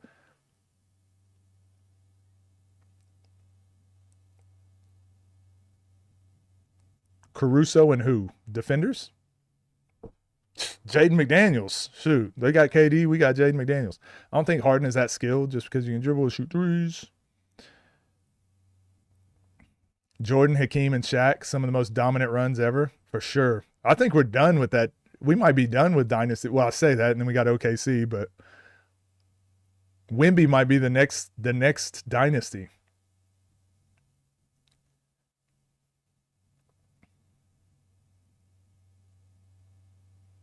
"2018 Rockets lost because of 0 for 27 threes." Well, I can give a lot of reasons why they lost. All we need is one for them to win, though. But that's also what got them to where they were at, shooting threes like that. They got on a heater and they were hitting so many crazy threes too, and that's why they got as far as they did. Eventually that runs out. Look at the Celtics right now. The Celtics were able to be on fire at the right time, and all their other analytics played into the way they played. They were hitting so many threes. They won a championship, and they haven't been able to replicate it since. I know injuries and stuff like that, but skill and talent. What players in NBA history can legitimately guard 1 through 5? Very few. This guy. Now, was he willing to do it? That's a different question, but this guy did. James Harden on the Thunder is epic. Well, James Harden was on the Thunder. That's my point. James Harden was already on the Thunder. He played with KD, Russell Westbrook, Serge Ibaka, Nick Collison, Eric Maynor, Draymond and LeBron, a terrible duo. James Harden and LeBron. What are we doing? Was anyone able to give me a teams for? Yes, I saw OKC might get the number 1 pick. Can you imagine OKC with AJ DeBansta? Actually, would they pick AJ? Yeah, they probably do. They probably pick AJ. That's not a LeBron jersey you're pointing to. KD guards 1 through 5. Yeah, I shouldn't have made this point because, yes, while T-Mac technically did guard the 1 through 5, he very rarely did it for long extended stretches. Same thing for Durant. Durant is a very good defender, but his usage is so high on offense that he doesn't really take the challenge for mostly. In Golden State, actually, was when KD was at his best defensively because he didn't have to do as much on offense. I think there are a decent amount of teams, but Draymond 100% is a more portable player, deserves all the flowers. So I don't think we have a huge disagreement. I think James Harden and LeBron actually better than a lot of teams. Yeah, but the LeBron in that statement is doing a lot of heavy lifting. Look at what LeBron and Kyrie looked unbeatable. And now look at Kyrie on every team he's played on since. Not saying he's bad, but Kyrie and James Harden are a lot more similar than people make it out to be. Yes, LeBron could win with James Harden, 100%. But just think about what we're saying. Harden on the Knicks? I don't think Harden is as good as Jalen Brunson. Well, I mean, hold on. Don't clip that, please. I don't think Harden is as good at winning with the Knicks as Jalen Brunson.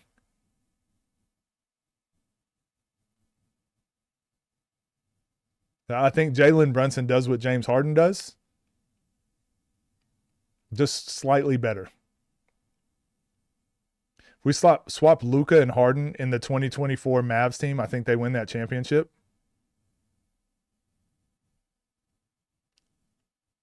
Well, I don't know. I don't think anything meaningful fully changes. That's who Steph is to you?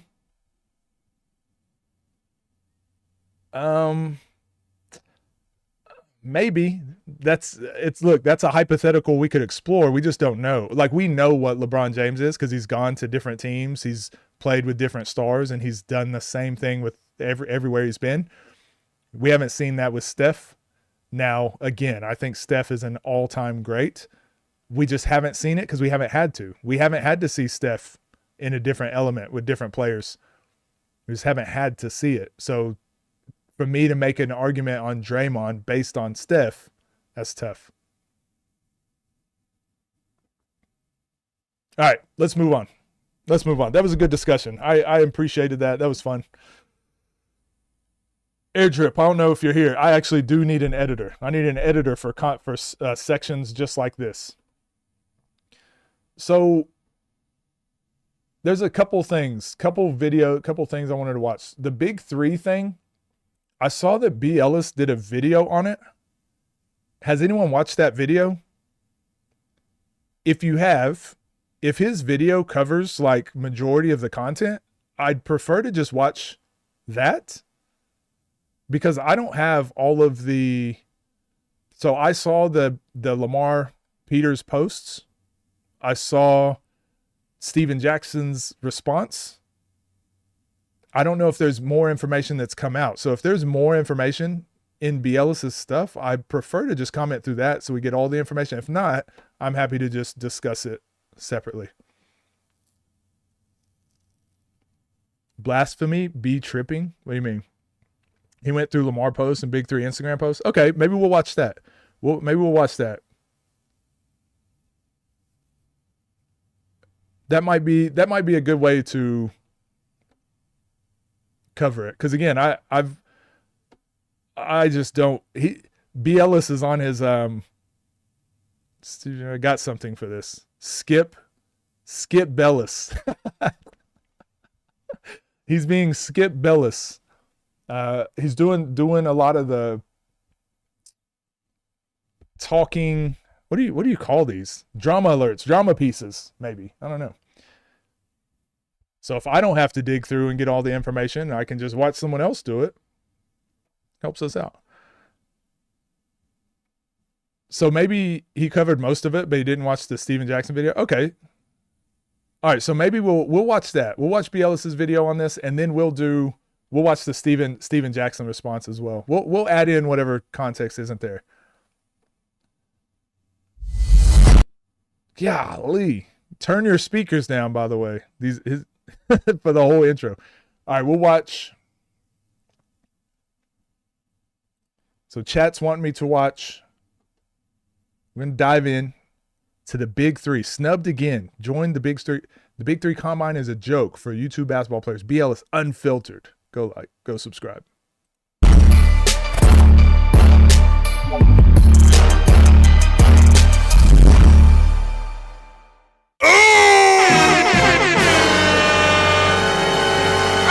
Welcome back to the main channel, but you won't be listening when I show you. We're going to be covering the Big3 No, we haven't watched Backcourt Connection yet, but we will. We'll do that. Buying a Big3 draft, whatever the case may be, and we're going to be locking in on everything that we've got going on here. But first, before we do that, I definitely want to let you guys know that we are doing a 115,000 subscriber giveaway. You think you got 2X in there? Giveaway of 20 inflow shirts.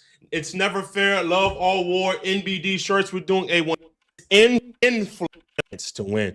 But anyway, man, let's go ahead and get to the video. I will say this, man. The Big3 is not for YouTubers. Let's just go ahead and move on. Let's just go ahead and if you like to support the Big3, support the Big3. But the Big3 is not for YouTubers, man. It is what it is. It's been on Front Street. Nasir Core has been blessed, and through some one through his talent, and two through the power of networking.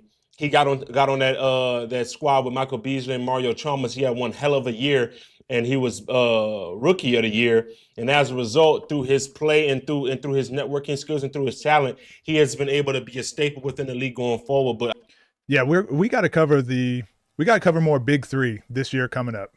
Maybe we'll do that. I'm sorry, man. A lot of you guys, I mean, the proof is in the pudding now.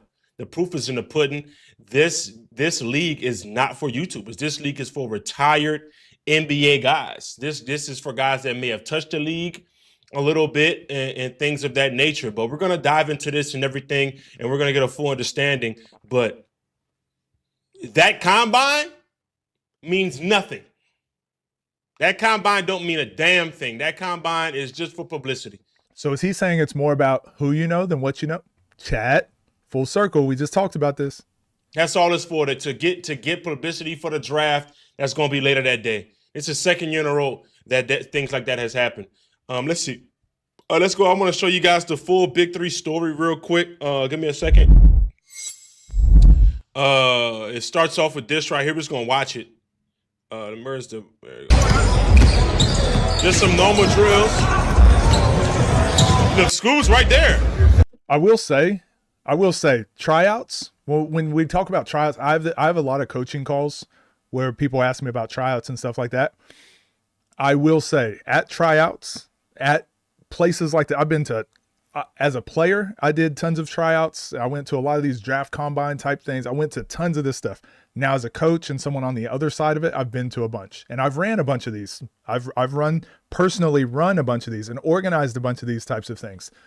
I will say, almost every time, they already have their teams picked. They already know who they're picking. It's the exact same as the NBA, right? Most teams right now know if they get the number 1 pick, they're either picking Darren Peterson or AJ DeBanza. They already know for their team who they're picking. The combine is probably not going to change anything. There might be a guy that's the number 50, that's projected to be number 50, that shows up to the combine and they go, oh, he made 5 threes in a row. Cool. And that's it. They don't care. They already know who they're picking. So most of these combines and things like this are, I wouldn't say for publicity, as Biela said. He's not wrong. It's just, there's a better word. It'd just be more for like the networking and doing your due diligence. If you do this event and someone shows up and has like a 59-inch vertical, then you go, oh, okay, there's one random person we got to get our eyes on. But this is one place to get everyone that's interested. Maybe we find a diamond in the rough, but it also is a good, you do your photo days. You could do, there's so much other stuff that gets done. And rather than them thinking like, okay, we really got to select a player for, oh, I didn't really, hold on, I have my camera. I didn't even realize. More so than, yeah, trying to find a perfect fit for our team. Right there.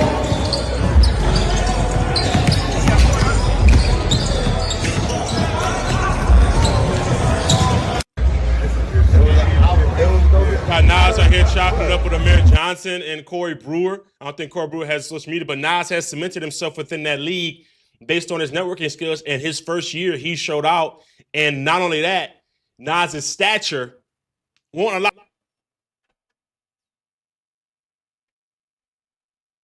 him to be bullied in those situations. I'm not saying other YouTubers are going to be bullied, because obviously we have strong YouTubers that can play basketball at elite level. All I'm saying is Nas was able to show that first year. And then also they tried to play with Nas's name this last year by him going undrafted. And I was pissed. I got videos up right now about that, because he was rookie of the year. He might have been 4th man of the year or something like that. And I was pissed about that.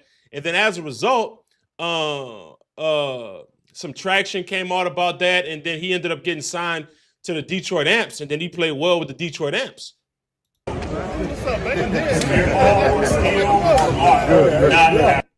shouldn't. I'm a full-time barista, man. I shouldn't be the first one in the gym, moving my feet. Huh? All that shit that niggas be talking? Niggas just want handouts around there, bitch. Billy Preston got drafted. Billy Preston got drafted by, I believe, the team in Cali with Dwight Howard and Nick Young, and that may be a connection thing. He knows Nick Young. Also, he knows Dwight Howard and Billy. I was going to say Billy Preston is very well connected within all the NBA spaces. Like, he's been on the elite pathway to the NBA since high school, since before he was a senior in high school. Like, he was on the elite pathway. He was in these circles very early. So he was going to get drafted. But also, we saw him play in that OTD 5v5 tournament. He was killing. Like, he's going to get picked up. It's different picking up a guy like that who's, you know.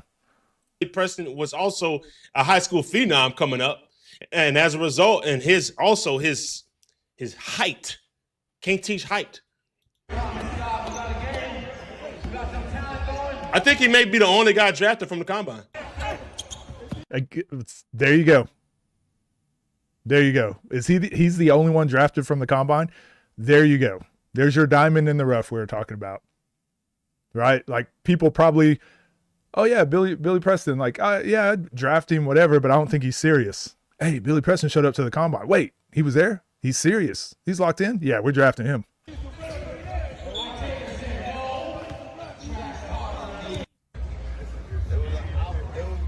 If Scoob beat Jay Simmons, I don't think so.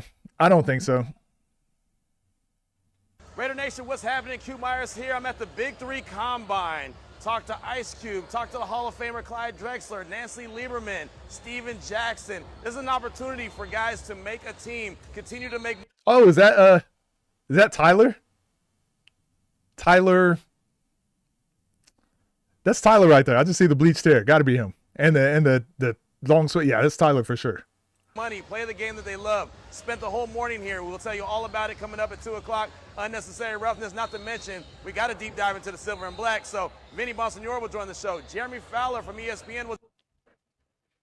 I think this is everybody that got drafted. Isaiah Austin, Billy Preston. Oh, hold on. Let's read those. Silver and black. So Vinny Bonsignore will join the show. Jeremy Fowler from ESPN will. Wesley Johnson. Wait.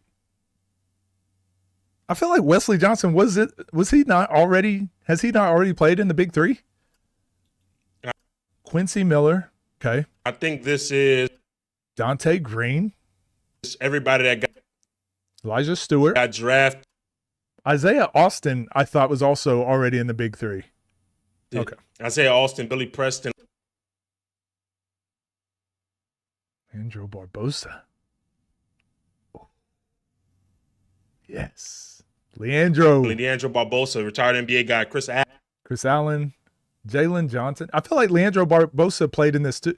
A lot of these guys already played in the Big 3, right? Allen, he was a staple last year. Jalen Johnson, staple. Adam Drexler, I think that's Clyde Drexler's son. Charles Garcia, Ray Nixon, TJ Klein. And I looked up all of these brothers, and all of these brothers have either touched the NBA or have touched. Those are all NBA names. Those are all high overseas elk.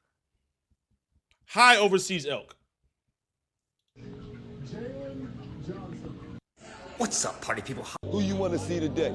Shea Gill. I don't want to get copyrighted. All right, so they only drafted, so it was only 14 people. Okay. All of them are over. Damn. All of them. Even Barbosa. How tall is Barbosa? 6'4"? Everyone here got to be 6'4" and up, right?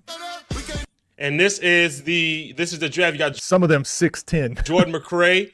You got Wesley Johnson, Quincy Miller, Dante. Oh, Jordan McRae. Green. These are all guys that have played within the league already. And what I think happens is you have your captains and co-captains, and then you got a player pool of the same guys, kind of like a TNC season. Yeah.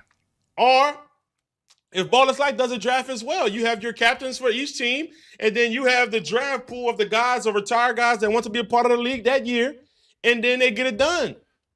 I think that's really how you do it. I don't think this is a place for YouTubers at all. This is the third year in a row that. Yeah, everyone was saying I was Adam Drexler. They're like, Coach, didn't realize you got drafted into the Big 3. Or the second year in a row I've covered it, but I think it's the third year in a row that it's evident. I don't even see Frank Nitty here. Is Frank Nitty a part of the Big 3 this year?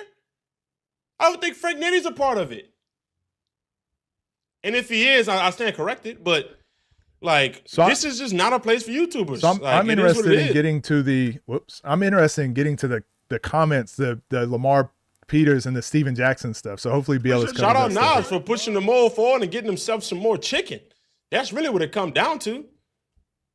Barbosa! Let's go! Yes, let's go! Barbosa in the lead again. That's lit. It's lit. I love that. I wish I could see the draft pool. And he's been a staple for years in the league. Ray Nixon. Dante Green. First round of the 2026 Big 3. Quincy Miller. All right, so I want to see if he talks about now that fallout from all this.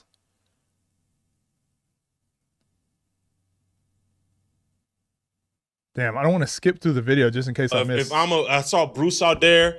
Even Lamar Peters is pissed right now. I saw Rob on live. I'm gonna watch that as well. But I know Uncle Scoot's personality. He's not. But look how many players are here, right? Look how many players are at these draft combine. I've just seen this.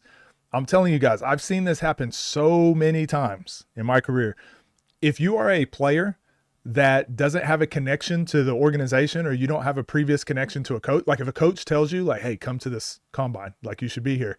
If you didn't get like a special invite, and let's say you had to pay to get in, or it was really tough for you to get in, there's a snowball's chance in hell that you're going to get picked up. That is just the way it is. If you have to go to the combine, again, chances of getting picked up are very slim, but those combines, let's say there's 200 people here, 300 people. It's like the G League, right? These combines are we have enough players here to now we can put the 10 players that we're really looking at. We can put those 10 players in these different scenarios, and it's for those 10 players. We're getting these 200 people here for these 10 players. That's what a combine is, but that's what the G League is. The G League or the D League, the G League is not for developing players, although they will say, well, it's not for the guy that makes the 15th spot on a roster on a G League team, play hard, and, you know, things are going to work out and eventually you'll get to the NBA. It's not for you. That league is not for you. The league is for when Klay Thompson gets injured, there's a league already set up where he can go play some games and get his run in, and then he can come back up, right? It's for the guys that are overseas and an NBA team wants to get a closer look at them. Hey, come play in the G League for a couple games and let's see what you can do, so we can see you up close. So we don't have to travel to Romania and watch you play in Romania. Just come fly out for this G League a couple games. It's for those people. It's not for the 100 other people that think they have a chance to make it onto a team. So just throwing it out there for you guys for future reference. If you ever get a G League offer and they're like, hey, come play for free, it's not for you to get a shot at the NBA. It's for you to fill a roster spot. And there's nothing wrong with that. We need those types of players. Just know what your role is. Not going to give up. He's going to continue to work hard and continue to go and try to aspire to be within this league, and so will Bruce. All I'm saying is the reality situation for what I've seen the last 3 years.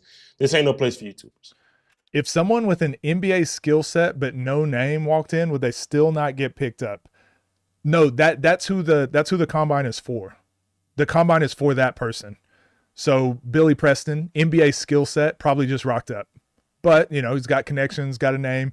They probably reached out. And if you got an NBA skill set, someone knows you. Someone knows you. People have seen you play before. So Billy Preston is the type of player that you're describing. NBA skill set, like, I heard he wants to play in the Big 3. Well, we've already got a roster full of guys. Like, I don't know if he's interested. I don't know if I'd pick him. Well, tell him to come to the combine. Okay, that's a good idea. Hey, Billy Preston, come to the combine. If he shows up to the combine and he looks in shape and he looks serious, yeah, they pick him up. If he doesn't show up to the combine, okay, it wasn't that serious. That's why we didn't pick him. So it's for those people. And you know what? It is some of our own doing, being that we every time somebody mentions, and even myself, I have a role in this as well. Anytime an NBA player mentions a YouTuber, we kind of blast and blast and blast and blast. Especially even with the Austin Rivers situation, although he did disrespect Nas first, we blasted A Rivers blasted him. I remember when Marcus Teague said something about the scene when he wasn't too educated about it. We blasted him like it was a full PR campaign.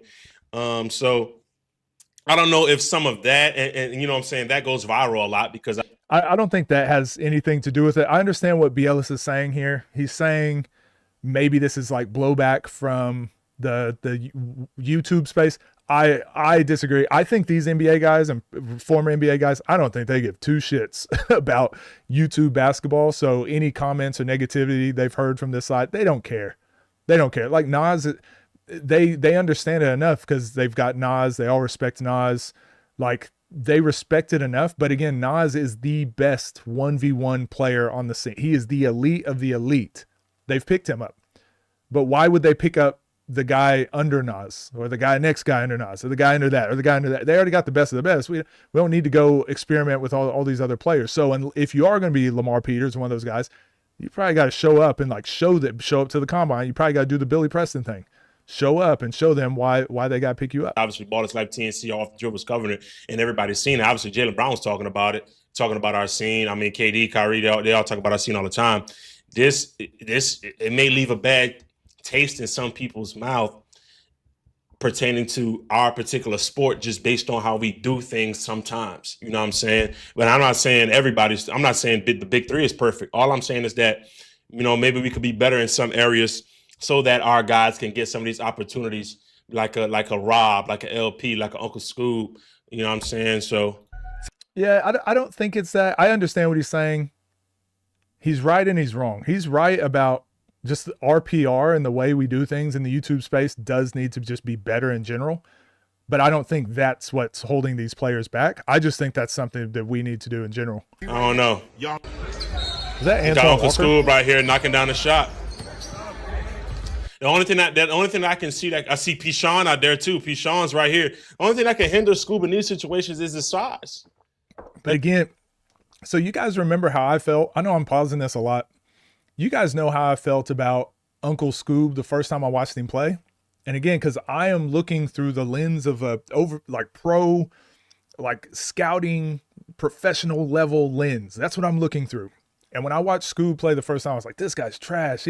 He's not good, blah, blah, blah. And it's, again, because the things I look for initially when I'm scouting a player, it's obviously strength, athleticism, physicality, their size, all that sort of stuff. Pause. That stuff first. Then it's like your skill. What's your superpower? Whatever. But then there's like little things you look for, little habits. And that kind of shows you the level of the player. So that was me watching Scoob breaking down his game film over the course of 2 weeks. It took me a while to understand, like, hold on, I have a different perspective. I really appreciate what these guys are doing. They are the elite of what they do. Like, it took me a long time. This is probably a 1 hour session and there's probably 200 other people there. That's what a tryout is. I took a lot of time and effort and energy to really respect what the one-on-one space has done. That's not what a tryout is. A tryout is, hey, can you show up and be 6'10" and immediately stand out? You can? Okay, you got a chance. If you can't if there's no, like, which one of these are Scoob? They all look the same, right? Like, I know Scoob is off screen. I'm just saying, like, they're all like for like. You walk around the gym, you're not going to look at anyone that's the same height as anyone else. The first thing you're going to do is look at the height. And if you've already got 10 players that are 6'6" and above, like, those are the ones getting drafted probably. They're going to probably get a switch and try to put them in the post. But, I mean, Hezzy guy was in the league for a couple years, and Scoob and Hezzy got the same size. I'm talking about in terms of— I think the Hezzy God one was more of a publicity stunt than anything. And also that team was bad, and they lost. I think they had lost like they had a couple injuries. So they picked up Hezzy God like short notice. Strength. I mean, Hezzy guy may be bigger, but strength-wise, I think Scoob just as strong as Hezzy. No, I'm definitely excited. Derek Favors. This Hezzy guy right here. But again, if I'm watching that on a court, that might be enough for someone to take a chance on you on a bad team that's not supposed to win, and we want to sell some tickets, whatever. That might be worth someone taking a chance on. But now that if Leandro Barbosa is available, I'm taking him. So in the perfect situation, maybe this is what they're looking for. But also there's probably a lot of pros that are like, I don't want to play against a guy who's going to dribble 40 times and is not like a real winner or not going to do whatever. A lot of pros might just say, yeah, we don't want to pick him up, regardless of what he does on the court in these tryouts. To me, the combine is a joke. It's a joke. It's literally to get publicity for the draft that they already know who they're going to pick anyway. Yeah, I wouldn't call it a joke, but it is. It serves a purpose, but its purpose is not for the 200 people that are going thinking they have I've got a chance if I work hard. It's just not for them. As long as you know that going in, and that's every tryout, anything. That's what it is. They know who they're picking. That's really what it is. The only person is Billy Preston. Nas was the diamond in the rough, yeah.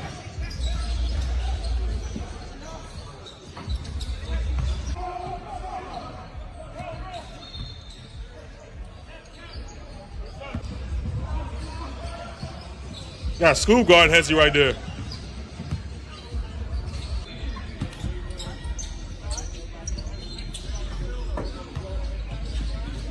Again, you can tell a lot too by the court that you're on. Like, look who else is on this court.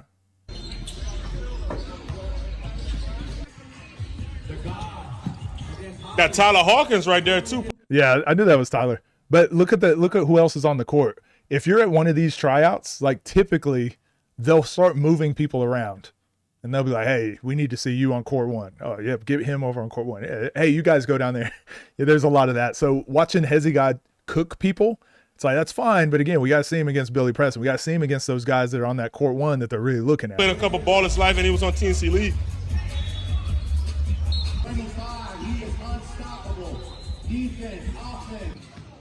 I'm gonna lie, Hezzy wilding on these clips. These are legit buckets. You can say whatever you want about Hezzy. He was Dr. bugging J, out right there. That's dope. He was bugging out. And I heard the combine was invite. I heard the combine was invite only this year as well. That can mean anything. Invite only just means like nobody walking up. You got to sign up beforehand, pretty much. Checking in live from the Big 3 Combine. We are at the Las Vegas Basketball Center right now. Talent, 9th year is getting underway in about a month. Shout out to Billy Preston, man. We used to hoop back in the day. I can't lie. We got Dwight Howard in the building down there. Nancy Lieberman. Well, Nasir Kaur, I believe, was in the combine his first year. But Nas already had that bug in his ear. Already planted a seed with Mario Chalmers and Michael Beasley. You know what I'm saying? This was hilarious.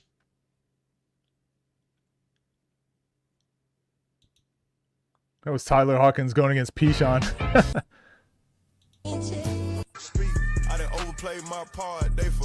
Yeah, man, but I want to transition to this real quick. This is Lamar Peters.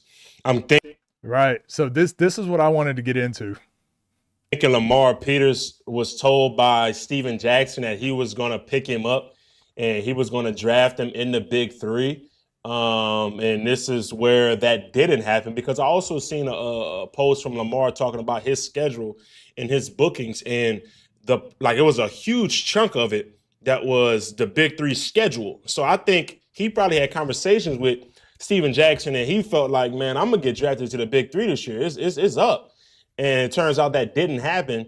And he has this message for Steven Jackson saying, ain't no real N-word, dude cap like a MFer. Weird, like an MFer, weirdo. And then his next slide is, should have knew dude was lame when he checked in with O-Block.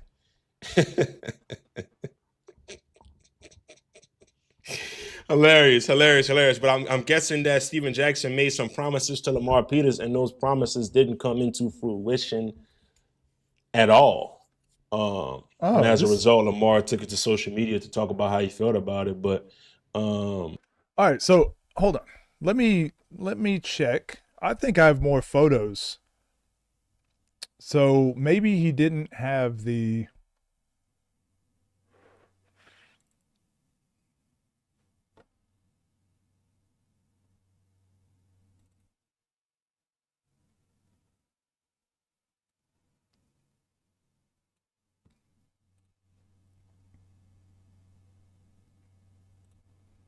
All right.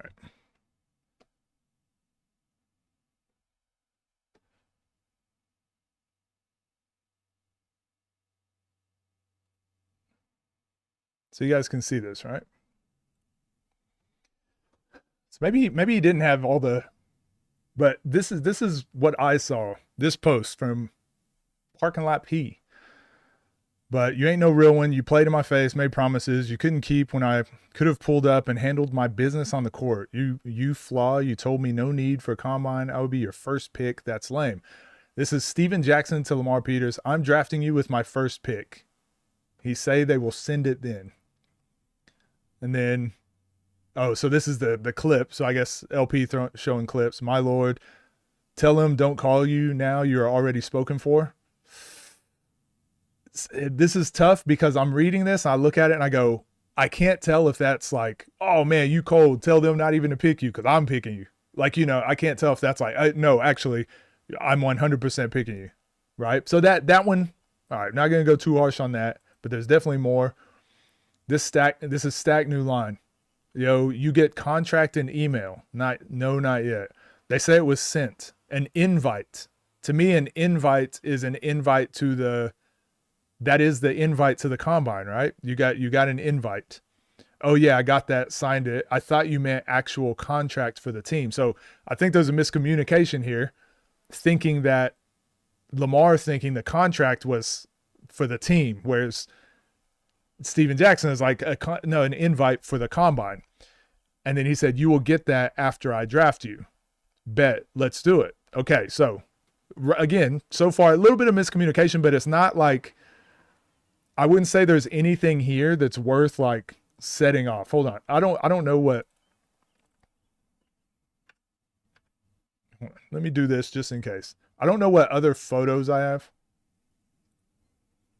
Because I think I have a list of games that are supposed to be played in the OTD thing, and I don't want to accidentally show that up. But the next one, I don't know. We don't know what the messages are in between, and that's kind of always a problem with this stuff. But he said he need to sign up for the draft. Morning OG, my guy. Nah, you signed the contract, you good. They might want you to be a draft though. You don't have to do combine. That's May 7th, right? So now that's the part I look at and I'm like, oh, they're saying you don't have to do the combine. That's where I can understand LP being like, what? You told me I didn't have to do the combine. Sorry, I got to check. I got to check my photos just in case I don't.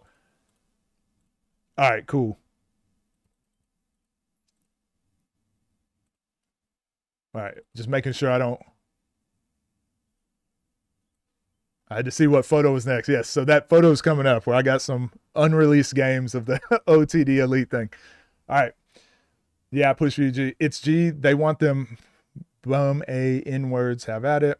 I thought your word was bond. I looked at you different. I ain't pull up because of your word. I'm from New Orleans. I'm my street family. Thought I could take your word knowing I would have shook that weak ass combine up. I got family to feed, bro. I trusted your word. That's all I'm saying. So I do understand why Lamar's upset. He said, this is business. In this league, captains have a say-so. Players run this league. I went to bat for you. Didn't work out. Never count your eggs before they hatch, kid. How you people feel is not my concern. Never will be. The fact you text me this lets me know I made a mistake by considering you. You're not professional enough to deal with this harsh truth. So I'm surprised LP posted this. I know he deleted it. And I thought about if I wanted to even have this conversation or speak about it, but I just know what happens. If it's online, it's going to be online and people are going to be talking about this anyways. So I was like, I might as well at least give my take on it and give my more filtered version of it before everyone else gets to it and just spins it in the toxicity because I can see it.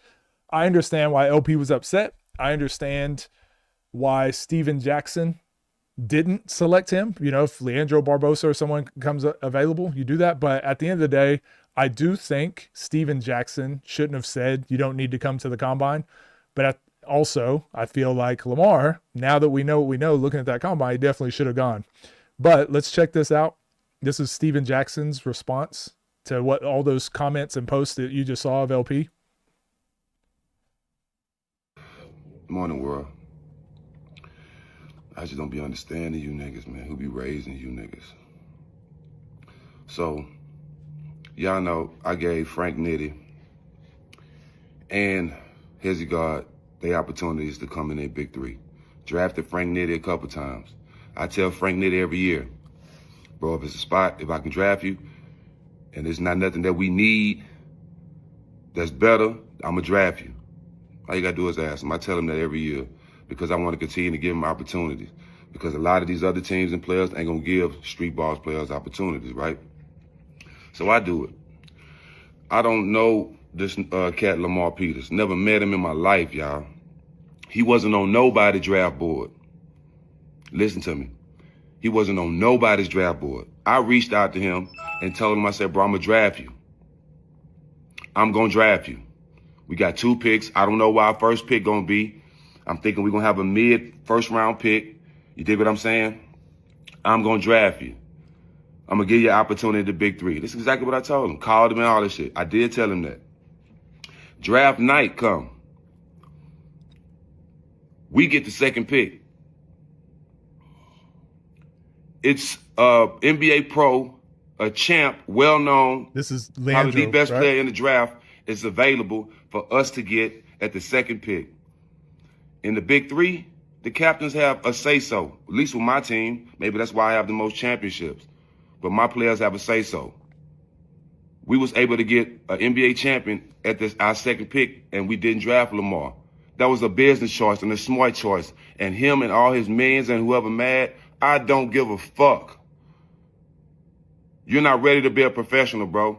Because if you got cut by an NBA team, you wouldn't call them saying all the clown shit you said. Say, that shit don't move me, bro. That let me know you broke and emotional. You know what I'm saying? You counted your eggs before they hatched. That ain't my fault. I don't do that. But you're not a professional. I've been cut 27 times, promised all kind of jobs before I got to the NBA. You don't do that, bro. That's why you in the position you in. But I ain't going to belittle you because you're embarrassing yourself, dog. You don't even know it. You and all the people that's jumping on your side, you can tell y'all ain't never accomplished nothing. Y'all ain't never been pros. And y'all ain't never did real business, bro. So if you think this going to help you get in the Big 3, dog, it ain't. Now you want to talk about everybody in the Big 3 because you not in, bro. That's not the way to handle it. And this attitude is why you never been a pro, my nigga. Don't count your eggs before they hatch, bro. Just be happy I was going to give you an opportunity. Like I gave Frank White and Hezzy got an opportunity. The first to do it. But you know what? God work in mysterious ways. I'm glad you flashing out like this, bro. Because I escaped the problem. You would have been a problem. And you don't deserve to be in this league, bro, because of your attitude. So I'm glad you're jumping on the internet and doing all this clown shit, bro. I'm glad you're doing it. You know what I'm saying? Because I'm glad you're doing it because you're embarrassing yourself. And everybody that's with you, embarrassing themselves too, bro. This is why, the plain reason why you're not a professional and you wasn't nobody else on nobody else's draft board, bro. Because you're not ready. You probably don't even know how to guard a pick and roll, bro. Y'all think y'all can come in this Big 3 and just score. Ask Frank White. Ask Frank Nitty. Ask Nas how different this shit is, bro. And if anybody would have drafted you over a non-professional champ, they don't need to be a coach or running no team, my nigga. Wish you well, fool. But this ain't going to get you nowhere. Damn, the little laugh afterwards. All right, a couple things. So LP responded to him. He said, I averaged 13-5 in the SEC and 18-8 in the G League, including an Exhibit 10 OG stack. Just stand on your word and don't make promises. That's all I ask. I apologize for overreacting, but never about how I feel. Stay blessed, Unc. And then I believe this is Darius Johnson Odom, right? Yeah, this is DJO, friend of the show. This is the same story you tell folks how the NBA did you. Think about it. You handled this wrong, OG. He looking at you not on business. He looking at you as a man standing on your word. DJO. Facts. This is Sir Webb. I don't know. But they just responded to DJO. That's a bar from DJO. But yeah, my whole thoughts on this, I understand both sides. I think let's address Lamar first. Let's address Lamar's point of this first. As I always said, young players, Lamar's young to me. He makes a lot of mistakes that I see young players make. Goes to the internet with a lot of things. I don't think he should do that. I think he's got to learn to stay off the internet.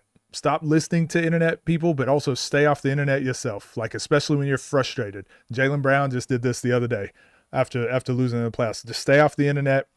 It is understandable for you to be upset when you hear someone give you their word and then they screw you over. I've been there again as a player, but I learned how to represent myself and start treating myself as a business after that. It's happened one time.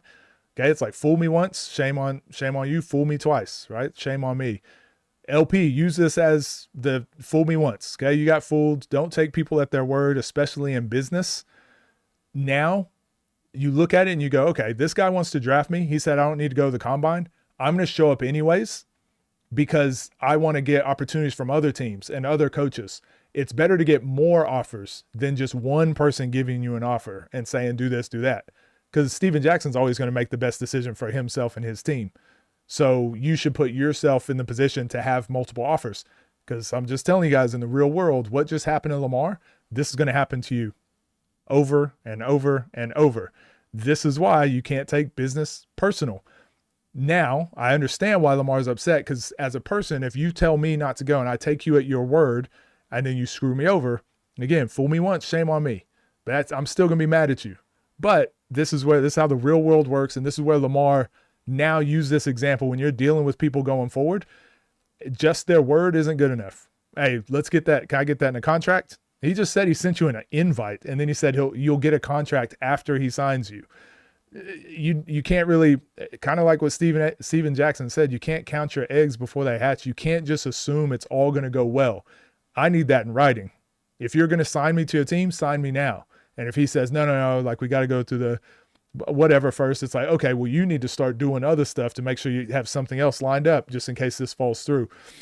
Again, another quick example, my friend that just got his job at a D1 college as an assistant coach, he had, just in the last month or so, he's probably had 15 to 20 offers of high schools, colleges, other teams, him reaching out to places to try and go, and multiple times had places be like, yeah, we really want you. We just got to get everything sorted here in the background. And he's Australian, so he has to get his visa process, all that. So when they're like, yeah, we'll just send it over to our HR department, they'll draft up the stuff. Don't worry. In the meantime, I'm having conversations with my best friend. I'm telling him, hey, you better keep getting offers from other places. You better go to this college. You better go to this visit. You better go do these things. And he's doing all that stuff too. And then he gets offered this opportunity at a really high level college. And they're like, hey, we want you here. We're going to fly you out. We're going to do an interview. We're going to get this signed straight away. It's like, yeah, if people want you, if people really want you, they'll get it done. So don't take people at their word. So that's the Lamar side of this. The Steven Jackson side of this, though. Steven Jackson clearly in the wrong with how he handled it. Don't be giving out your word. Don't be giving out your word, because exactly what DJO said, Darius Johnson-Odom, that was a really good point. And I'm really glad he said what he said. Steven Jackson talks about this all the time, about how he got blackballed from the NBA, how political the NBA is, and how they don't treat their players as humans. They treat them as, it's just a business, right? They don't care about you. And then he just did the same thing to Lamar. I don't like that. That's inconsistent. It's hard for me to feel bad for you now that you're in a position of power, you do the same thing. At the same time, kind of what we were talking about with Draymond Green, I expect people in positions of power to act like this, to do this. I expect them to move this way. I expect people to look out for their best interests. I expect people to go back on their word. I expect people to do these things. So as much as I think Steven Jackson's in the wrong, I think it's very normal. I think this is just normal business-like behavior. It's just normal. And that's why he feels so unabashed, unashamed. He's just like saying it shamelessly. Like, yeah, I said that. Yeah, so what? It's business. Don't count your eggs before they hatch. I still don't think it's the best way to go, and I really wish he would have handled it different, but this is what it is. So that's why Lamar needed to handle it better. Don't go online. Steven Jackson, I do wish, like, if you're going to give your word, like, stick to your word, because the world, we're getting into this weird place where everyone just hand waves it, right? No one has morals anymore. It's just like, when it happens to me, it's political, but when I do it to someone else, it's just business. I don't like that. I don't like that. At some point we got like words have to mean something, or promises have to mean something. Yeah, I just think we can handle these things a lot better. So that's my thoughts on the Lamar Steven Jackson thing. It's unfortunate. It's unfortunate. And then when we talk about the broader scheme of the Big 3, the Big 3 is the NBA is a brotherhood where typically they all have like a similar level of respect for each other. Everyone that's in that NBA machine. The Big 3 is the same thing of all these guys that were in the NBA brotherhood. Now they're in this Big 3 brotherhood. They're almost always going to look out for the other NBA guys first. Their resume, their NBA resume, whatever, is just always going to speak louder for the most part than some YouTubers, than some one-on-one player, than someone else. So rather than give a chance to a Lamar Peters or someone on the outside, they're almost always going to select one of theirs. So again, this whole situation was very predictable to me. This is how business works. This is just what the real world is. Personally, I don't like what Steven Jackson did. Personally, I don't like that Lamar just took him at his word and just went online and was frustrated afterwards. But we're all humans. Everyone makes mistakes. What I'm hoping for is LP now learned his lesson. 2 lessons here. Stay offline. Don't get online and complain afterwards. That sort of stuff. Just leave it. Also, Steven Jack also learned that people can lie. So go get all these opportunities until it's a signed contract. Like you can't, you got to make decisions for yourself. And like you say, you got family to feed. So don't take people at their word. That's not good enough. Then for Steven Jackson, be better.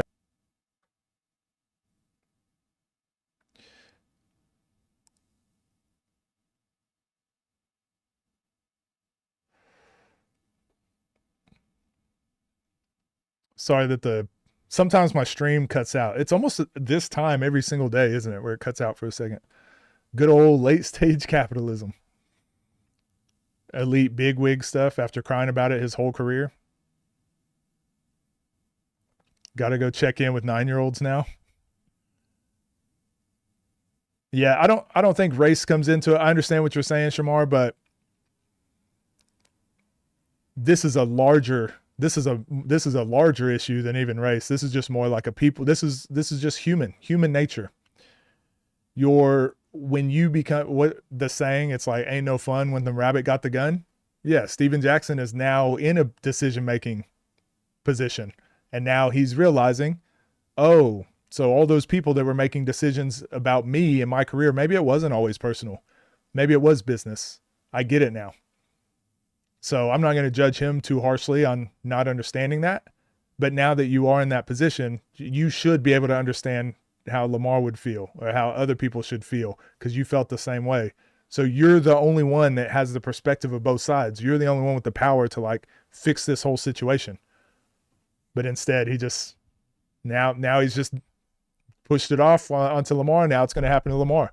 He's going to complain about getting blackballed from the Big 3 and all these opportunities that he lost. And then one day he's going to get in a decision-making position. And he's going to do the same thing to someone else. I'm not saying that will happen, but that's just how these things happen so often.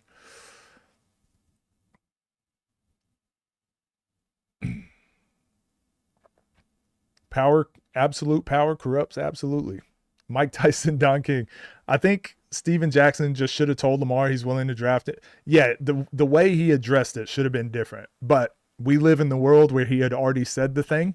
So once you had already said the thing and then Lamar didn't get drafted and then Lamar goes out and complains, you should just all you got to do is be like, no, you're right. I shouldn't have said that. I didn't realize there was going to be this many people at the combine and in the draft. So looking back on it, I shouldn't have said that. You're right. My bad. That's all he should have said because he made the first mistake. So anyways, that's my thoughts on the whole thing. Shout out Bielis for the video. And yeah, that's all. All right. There's another video that I'm wanting to watch.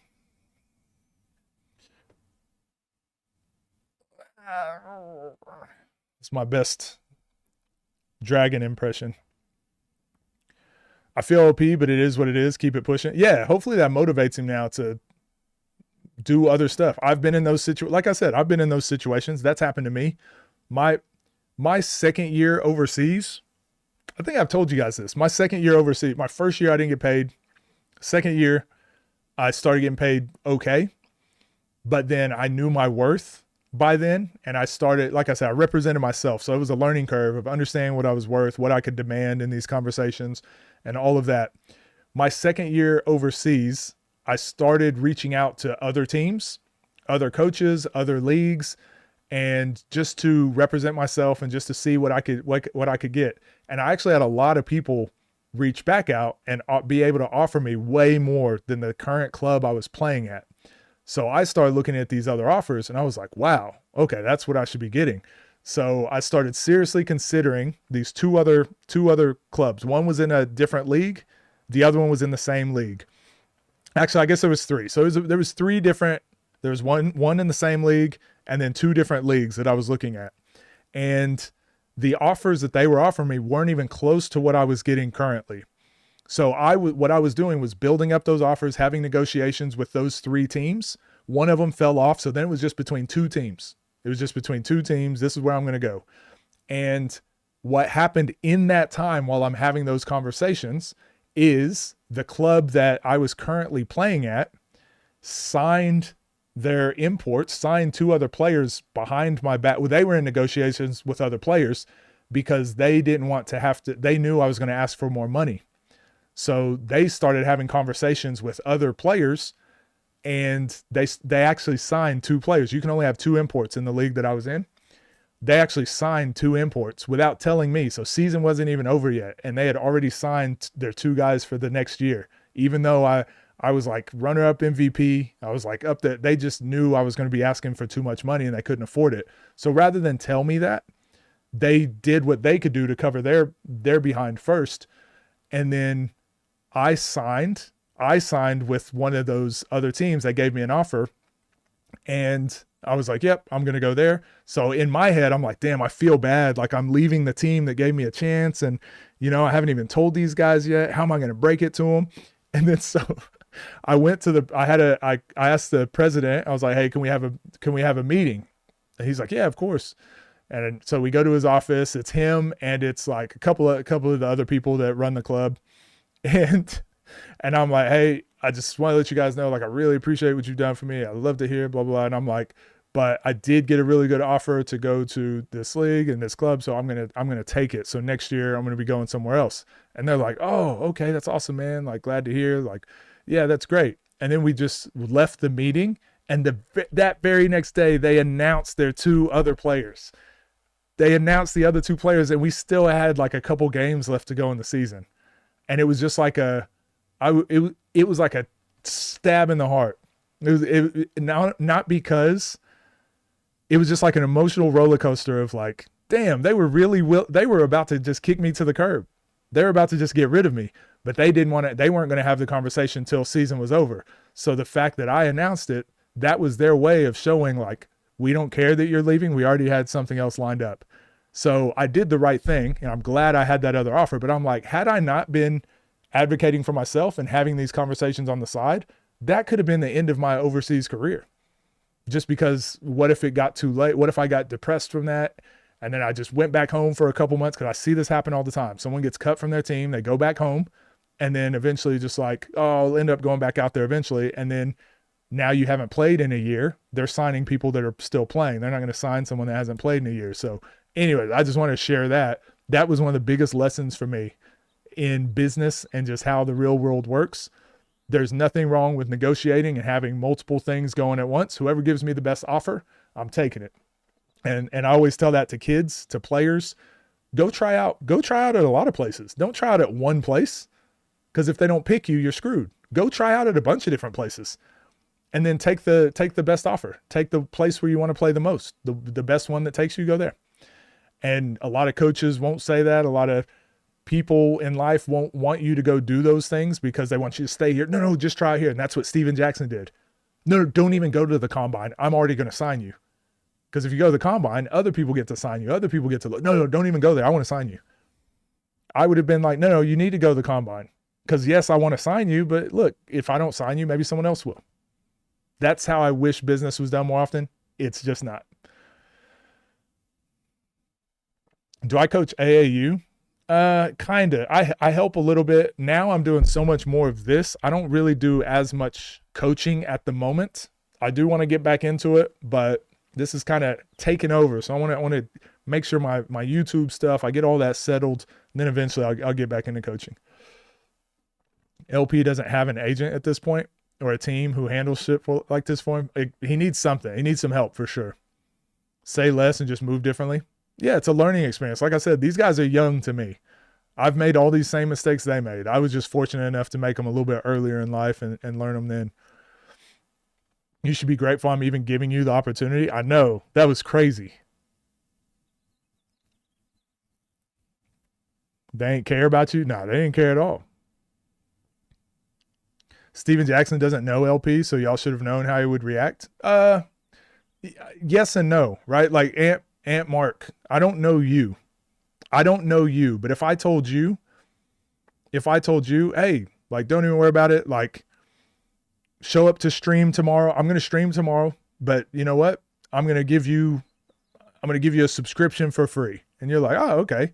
And then you show up and I don't give you a subscription. You'd be like, hey, where's my subscription? I'll be like, I don't know you. I don't know you. Why'd you listen to me? It's like, that's not fair. I shouldn't have said that. I just shouldn't have said the thing. That's on me. What a lesson to learn. Absolutely. Keep moving forward. It's a business. Yeah. And I'll give you guys this statistic too. All of my knowledge that I have, I eventually I want you guys to have it.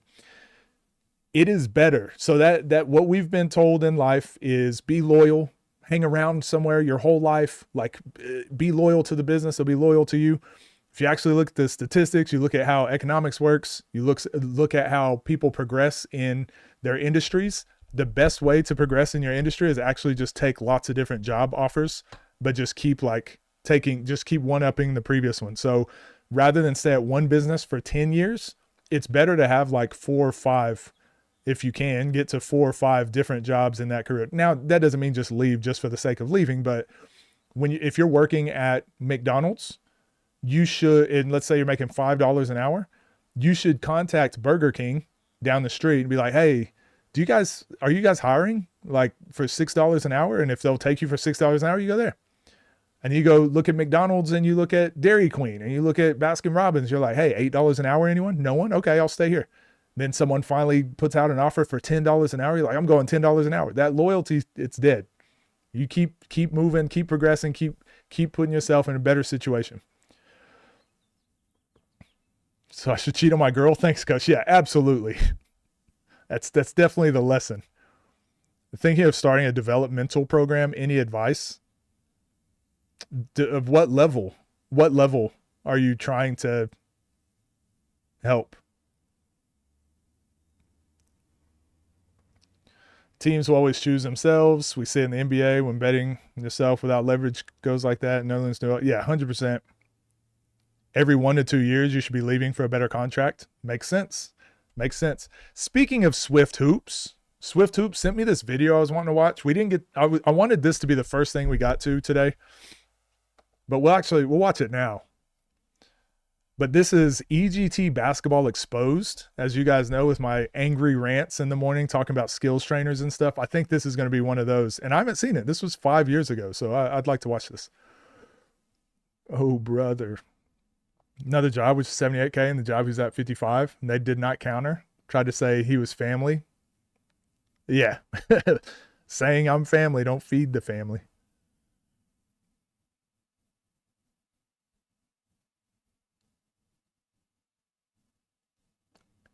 So if you're going to make a developmental program, this is a deeper conversation that we can have at some point if you want, Day. At the end of the day, I think you just need to have a goal in mind. Like, what's your goal? Why do you want to have a developmental program?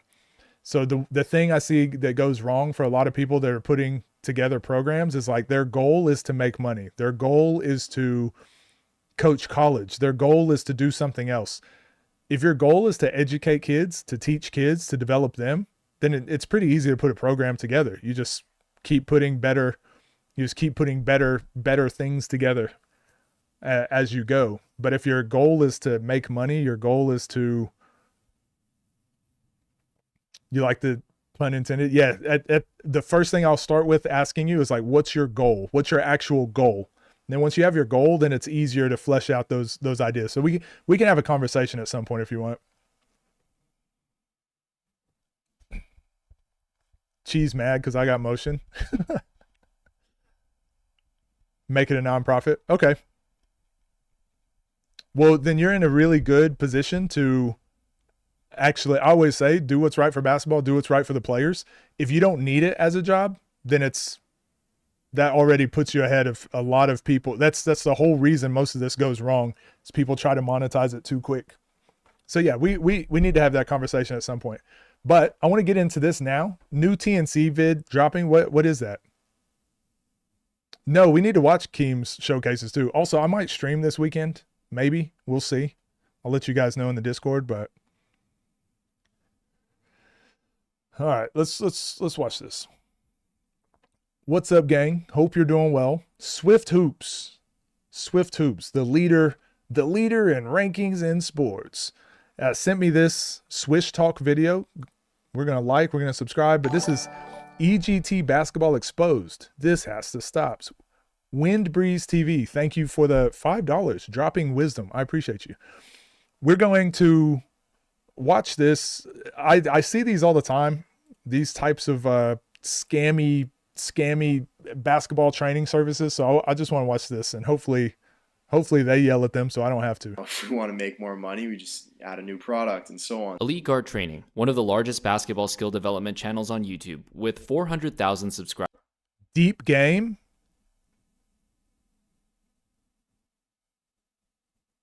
I feel like we've reviewed them before. If you go to their channel, you'll find hundreds of free basketball workouts and this is Drew Hanlon. Drills taught by real NBA trainers like Drew Hanlon. His list of clients include NBA players like Joel Embiid, Jason Tatum, and Bradley Beal. But this video isn't about Drew Hanlon or any of the NBA trainers on that channel. Okay. This video is about one person in particular, Taylor Allen, the founder and creator of Elite Guard Training. Elite Guard Training has been around since 2011, and it's recently changed its name to Deep Game, which is also the name of their new product with the slogan, "Master the game that's played with the mind." Sounds enticing, right? So they have this 1 hour long masterclass, and Taylor starts the video off by talking about two games of basketball being played. The first being the obvious one, the game of skill, athleticism, and executing plays. But apparently, according to Taylor, there's a second game of basketball being played, and it's one you can't see. Most players never realize the deep game controls the surface game. Aggression, intuition, focus, resilience, creativity, poise, emotion. I might actually sign up for this. Because the second game is hidden beneath the surface and what he calls the deep game. It's the game of instinct, creativity, emotion, transforming challenges, and staying poised under pressure. It's the secret all the greatest players in NBA history knew how to play, like Kobe Bryant, Michael Jordan, and LeBron James. I don't necessarily disagree yet. He claims, if you can't play the deep game, you simply have no place in high-level basketball because everybody at that level can play the deep game. And then he goes on to make even bigger claims, saying that you don't need exceptional genetics, freaky athleticism, world-class skills. Well, I mean, in the NBA you do, right? You don't need exceptional genetics to make it. You don't need freaky athleticism. And you don't even need world-class skills, because Deep Game is going to help you unlock those skills that have been blocked inside of you. And all you need to do is learn the rules of the Deep Game. If you're trying to make it to the college level or even go pro, this marketing is geared towards you. Now, for the record, I never had any intention of buying this program, but I know exactly how someone who is doing whatever it takes to get better in any way possible so they can make it to the next level is feeling. Because like many others, I had a dream of playing professional basketball too. And watching this video makes you feel like if you don't buy his program, you will never make it. You simply have no place in high-level basketball. For $500, he's going to teach you the secrets to the Deep Game. First of all, this is my kind of video. We need more people like this going into these deep dives. I can't do it by myself, but $500 for stuff that's probably all just on my channel for free. Nobody seems to know. He claims to have found because it's been his full-time obsession mapping out the rules of the Deep Game. So I went onto the Deep Game. Oh my God. Is this just the same video posted over and over? Dude, get a thumbnail. Like, make a thumbnail. Make a thumbnail. YouTube channel, And for the past 5 months, you can see that they haven't been uploading any content related to basketball skill development. It's probably because most players don't have access to a gym or a court, so Taylor's been uploading videos of himself talking in front of a camera with a bunch of books behind him. So I went through these painfully long 20 to 30 minute videos of Taylor circling around the point, telling stories, going off on random tangents, just so I could understand the message he was trying to tell his audience. Then in another video called Why I Know You Can Go Beyond Michael Jordan, he gets a question from one of his customers asking, The question goes, Kobe and Michael Jordan were obviously both obsessed with winning. Winning would be considered an accomplishment, and law number 4 is all about growth over accomplishment. So are Kobe and Michael really masters of the deep game if they're so obsessed with accomplishment? An example of a master of the deep game, we use players Fox, I'll kick you out of this stream right now, buddy. players like Kobe Bryant often as somebody that we look to as a master of the deep game. The answer is actually really simple. The answer is no. Kobe and Michael Jordan were not masters of the deep game. In basketball, there has never been a single master of the deep game, ever. An example of a master of the deep game, we use players like Kobe Bryant. The only masters... I'm about to say, did he just say... of the deep game in human history have been people like Jesus, Buddha, Lao Tzu, and admits that deep game doesn't actually have anything to do with basketball. It's just, I'll let Taylor explain it for you. True mastery of the deep game is actually full-blown enlightenment. Okay, enlightenment. In the video, How to Play Better Than Players Who Are Better Than You, Taylor tells a story of a time in his life when he was getting beat by this player every time they played one-on-one. Let's call him Isaiah. Isaiah was... So, I will say, people like this, I feel bad. This, to me, is on a similar spectrum to awful coaching. And I will tell you guys, as a content creator, as someone who is online chronically, something happens. There's a threshold where like you can be online too much. That's why I give myself 2 days off. That's why I only stream for a certain amount of hours. I go do other things. I socialize, I go do other stuff because I know myself. When you start obsessing about, when you start getting so involved online and you dive into these subjects too much, like it warps your brain. It warps your brain and you start getting lost in the sauce. That's what that basketball biomechanics thing. When you start responding to all your comments with bots and selling them programs, you're not looking at them as people anymore. You see dollar signs and numbers and algorithms, right? That's what happens so often to people that go online and start having an online presence. And this is no different. Now it shows itself in different ways. Again, awful coaching, he's really spirals and loses his mind and yells and screams. And he's really struggling to just watch NBA basketball when you can just not watch. Just don't watch it. Like, just don't watch it. Because I also am frustrated with NBA basketball, but I choose to do things that make me happy and not consistently do things that make me upset. And it's like, oh, it's for entertainment, coach. I'm like, but at what cost? Look how upset he's getting. Look how sad. Look how depressed. Look how it's not healthy, right? And that's what happens to a lot of these people. So when and now he's talking about enlightenment and whatever. And it's like, okay, dude, you're right here. This Tyler guy, you're on your own journey. Go figure it out. But you're trying to preach it to other people and trying to tell us, like, maybe you just got to go outside and, what do they say, touch grass? Go pet a dog. Go pet a dog. Go for a walk. The same height as Taylor, but more skilled, athletic, and also played professional basketball. Taylor claims the day he beat Isaiah in a one-on-one game was when he accepted the fact Isaiah was better than him.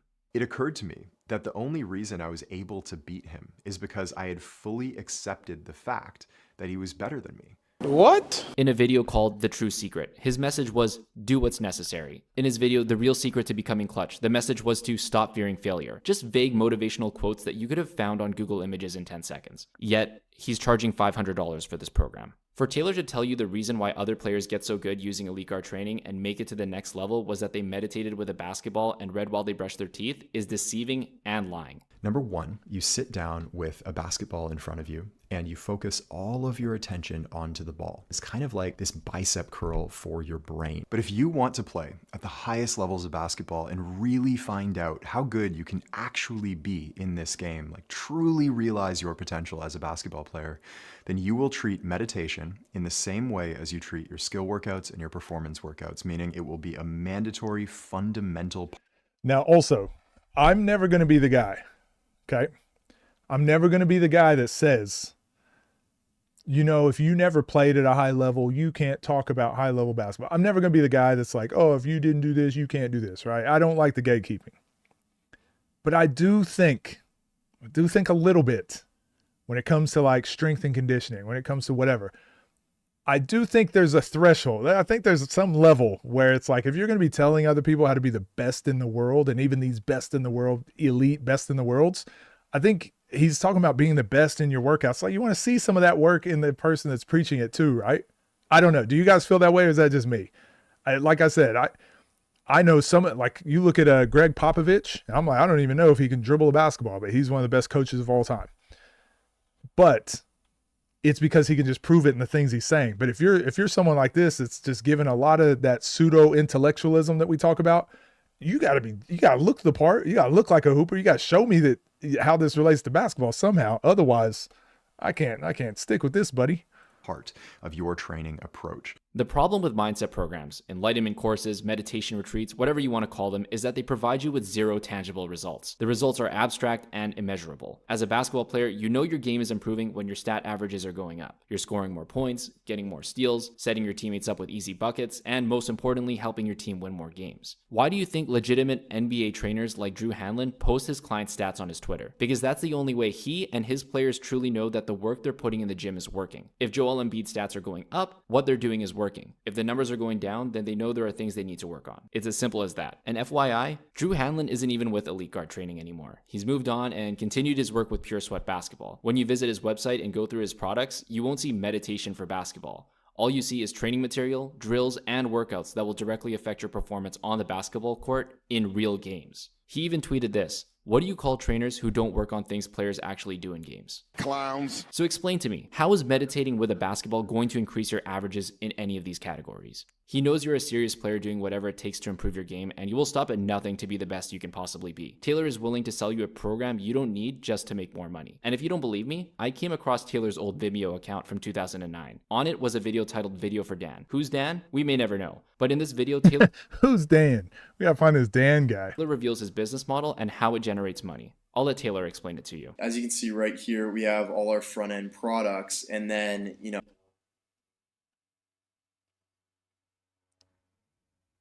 Okay, so I'm just reading all of these. Never lose another one-on-one. Maybe I do need to buy this program. the traffic is sent into the specific blog like we talked about. So each product has one blog, and then they go through the sales funnel. After the sales funnel, we'll follow up. The sales funnel. There we go. With our other specific offers that kind of pertain to that first product. So if they come through shooting, you know, we'll follow up with maybe basketball training, ball handling, vertical jump, any offers that are kind of, and free content that kind of cater towards shooting. Our upsells for each package, and I'm thinking for now, upsell. So isn't it funny watching someone do this after some of the stuff we've pointed out in some of the scammy business practices that other trainers are doing? And it's just so hard for me not to see them doing these same practices, but just a little bit better dressing up with what they're doing. Number one could be continuity. Number two, some sort of done for you package that's specific to the product. And then number three would be a big ticket item. And I have a few ideas for that that we can put together. In this model, it would just be a matter of kind of rolling out new products and adding them into the follow-up sequence. And, you know, if we want to make more money, we just add a new product. So this is one of those things where people will say this a lot. It's a business, you know. That's why I advocate so sternly against these types of trainers and coaches. People say to me all the time, I get these in my comments constantly, and it makes me sick. But people are like, if you don't want to buy the program, just don't buy it. You don't have to buy it. And I go, no, but it's very predatory, and it's directed at kids that want to get better at basketball. And this person is telling them they know how to make them better at basketball. But really, this is what's happening. It's really a person on the other end going, hey, how do we make the most amount of money possible? Well, let's reverse engineer how to make the most amount of money possible, go through all these steps. It's not about, we have all this basketball information that we have to get to here, to these kids. Can we monetize it along the way? Yes. Okay. That is completely different. But this is how they start. They start with this. How do we make money? How do we make money and then split it up into as many products as possible? That's the problem. And so on. So he referred to his business as a funnel. He shares that he gives away free workouts to get players interested, like those on his YouTube channel. Once you're hooked, he's going to sell you his most popular program to you, which of course is Elite Guard Training. When you buy that, then he's going to upsell you on a bunch of different programs like Elite Ball Handling, Elite Shooting, things you'd expect to already be a part of the program, but he's going to sell it to you individually anyway so he can make more money. Then when you feel like you've hit the ceiling in your training and you're not seeing results as fast anymore, he's going to sell you the big kahuna, the whale, deep game. For $500, he's going to teach you the secrets to radically transform your basketball performance. Or in Taylor's own words, if we want to make more money, we just add a new product and so on. In 2009, Taylor started his first basketball skill development business, Basketball Renegades. He coined it as your no BS resource for basketball training strategies. He talked about the industry being filled with hype and scams, and he promised to set himself apart by delivering the absolute best basketball training information. He sold digital products similar to the ones he sells to date, but back then they actually had cooler. Question, I've thought about doing some of these, but not in this way, because most of the information that you guys want, I've already spoken about on my channel, but I have thought about doing a book or something, but this is what scares me. When I see this stuff, I'm like, oh my God, this scares me of ever releasing a product or ever releasing anything in my life. When I just see the amount of nonsense that's out there, when I see the amount of these sort of programs and things that's out there, it makes me never want to make anything ever. Names like Ball Handling Mastery, Prolific Shooting, and today they're called Elite Shooting, Elite Ball Handling. And there was one program he called the IntelliGym, and the marketing was almost identical to the one in Deep Game. See it for yourself. And in today's video, I want to talk to you about something that can literally make or break your basketball success. Difference between. So also, what do you think about people like this? So he said in that, does this make your skin crawl a little bit? That this guy was sending a video to another person and is just talking. Like I said, he's not talking about selling a person a program. He's talking about scamming a program to these people over here that don't matter. He's talking as if it's like not humans. And then do you think he really believes the stuff that he's talking about with the enlightenment and the deep game and the deep mind? Do you think he really believes it? Or do you think he's doing it to make money? Now, this is the part that scares me. I think that's the thin line that gets crossed a lot. Sometimes these people, you do this so much, you start believing you sniffing your own farts, getting high on your own supply. And this is what scares me. You see the way he's talking in these videos. He had 40 or so videos in a row of the same face and same thumbnail. And he's talking about Buddha playing Jesus one-on-one, game to 30, no refs. This is crazy. This is it makes me, I look at these people, I'm like, is he losing touch? Is he insane? If he's not insane, it's more scary that this person can sit up there with a straight face and sell lies like this to kids without blinking. This is absurd. It's like the fact that humans are capable of doing this sort of thing. This is what makes my skin crawl.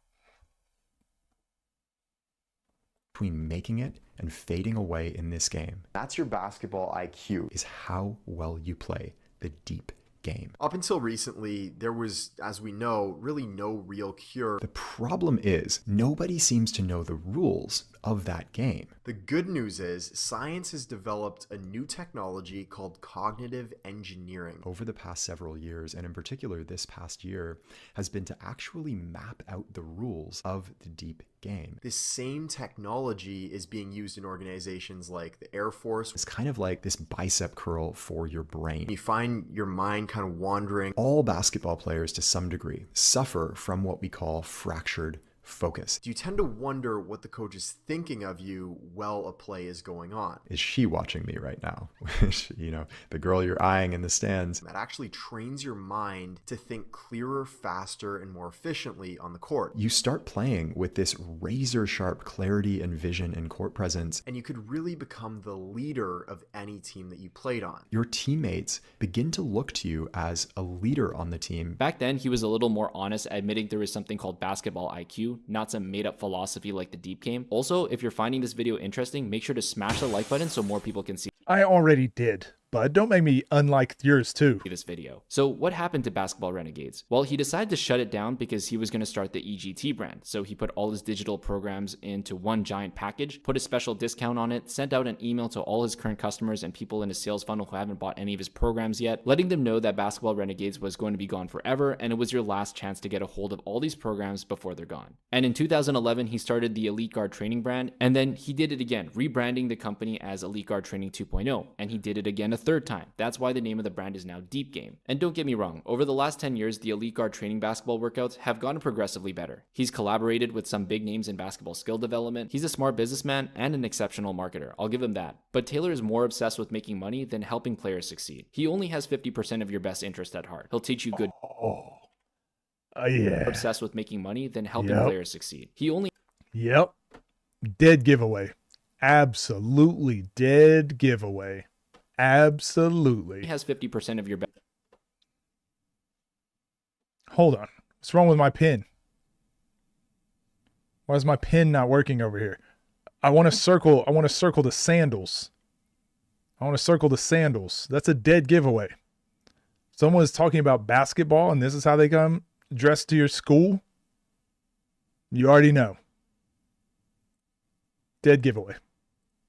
Best interest at heart. He'll teach you good training methods, but then he'll convince you to buy a program you don't need. And I know what I'm talking about from experience because I was actually a customer for a couple of years. I bought some of the workout programs and my game improved. I also bought the earlier version of Deep Game for $200 with my friend during our senior year of high school. At the time, it was called EGTX, and all we got were guided meditations, a guide to setting goals, a reading list, and basic health advice like sleep 8 to 10 hours a night, eat organic foods, common knowledge you could literally find on YouTube for free. And it bothers me that he sells an overpriced program of generic advice you could easily find with a quick YouTube search. He didn't even go to school to acquire any specialized knowledge. He just took a bunch of quotes from NBA players in interviews and claims he found a secret nobody has figured out. Here's what some players who have paid full price for the program are saying, and proof you can find the solution to the problem on YouTube. Jackson Casco, college basketball player. I was an extremely emotional player. I either became fearful or overconfident or shut down completely. It wasn't easy, but I am now composed and focused no matter what happens during the game. My scoring average went from 27 points per game, and I am now playing college basketball. Now hear what Kobe Bryant had to say on meditation and staying poised under pressure. That was my introduction to meditation,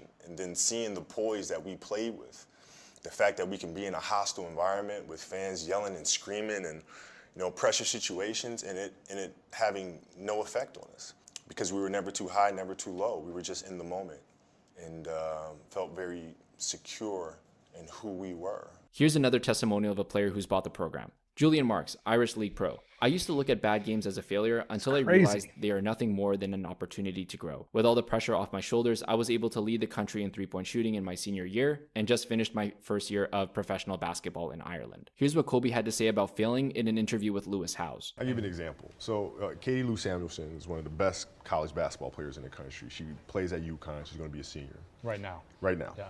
And they just had a really tough season last year where they lost to Notre Dame in the final. And so I asked her, I said, have you watched the Notre Dame game? She was like, no. I said, well, why not? I said, I don't want to watch that. I said, I know you don't, but you're going to play Notre Dame this year, yeah? Yeah. What's the chances you see him again in the final? I said, well, you probably see him again. I said, well, you can't show up and play them without knowing why you lost that one, right? So, man, I can't believe we lost Kobe, man.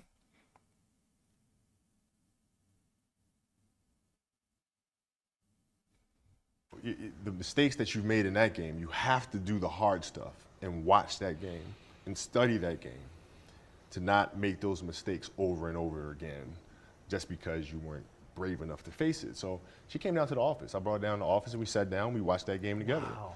You got to deal with Face it. Got to deal with it. Face it, learn from it. Cringing for her to just be like, oh, replaying like we could have won, all these things. That's exactly it, isn't it? If I just did that one thing, exactly if I didn't get that foul, if I was scored that layup. That's exactly right. You're looking and say, oh, there's the mismatch. Oh, there's the gap. And all those little things, and it sucks. But you don't want to have that feeling again, do you? Right? So you got to really study it, face it, And not to say you'll win the next time you face, but at least you'll give yourself a better chance. Yeah. Taylor's marketing is unethical. He contradicts himself, and his stories don't make any sense. Watch any of his YouTube videos, and you can tell this guy hasn't discovered anything new. He's just recycling self-help quotes you could have found at your local Walmart and hung it up as a decoration on your wall. He's selling you hope that you can make it as a basketball player, regardless of the most important makeup of any athlete at the professional level. Great genetics, amazing athleticism, and exceptional talent. But according to Taylor, all you have to do is pay him $500 to whisper in your ear while you hold onto a basketball and meditate, and you'll make it. But I'm not telling you to do anything. Suppose you go ahead and pay $500 for the course. I'm just giving you a heads up. In the next couple of years, Taylor will probably need to make money, so he'll change his brand name for the 5th time and come up with a program called Deep Game 2.0 or the Basketball Bible because he's so enlightened. But in reality, it's just generic advice you can find on YouTube. And Taylor, if you're watching this, stop scamming people. If you've made it to the end of this video, Great video. Great video. Who is this? Swish Talk. I don't know if he still posts videos, but I did click, and he's also posted some that I'm probably against.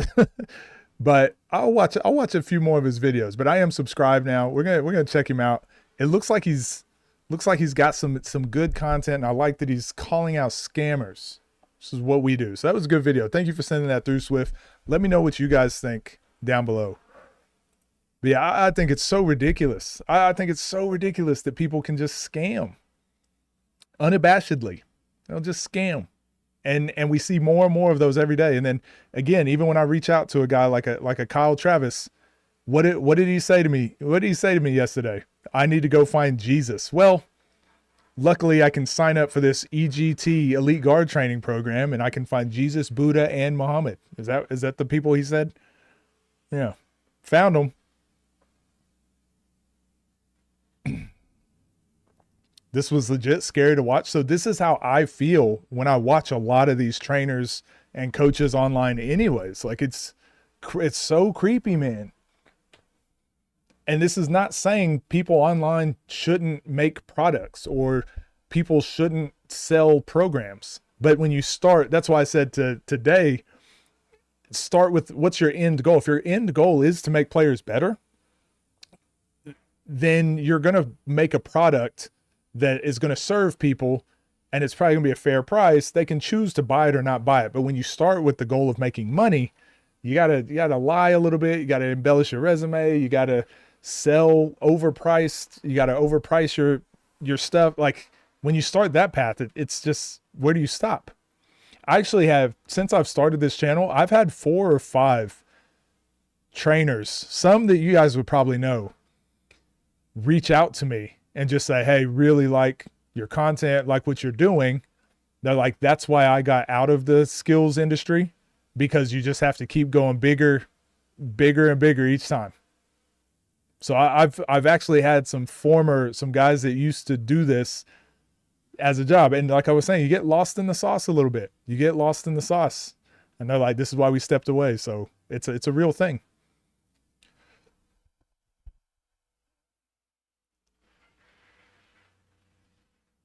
I know this ain't true, but Coach always sounds so sarcastic. No, I get that all the time. I am very sarcastic as a person. And some people, especially when I'm coaching, I do this when I coach too. But sometimes I'll make a joke, and there are some people that they can never pick up on my sarcasm. I think it's fun. Buddha at the 4, Jesus at the 2, throwing lobs. Yeah, that sales pitch when he's like laughing about scamming people is crazy. Davo said Prize Picks is America's #1 betting sports book in the world. America's best sports betting site in the world. Yeah. I mean, maybe that's true. Can it be America's best in the world? Big Muhammad at the 5.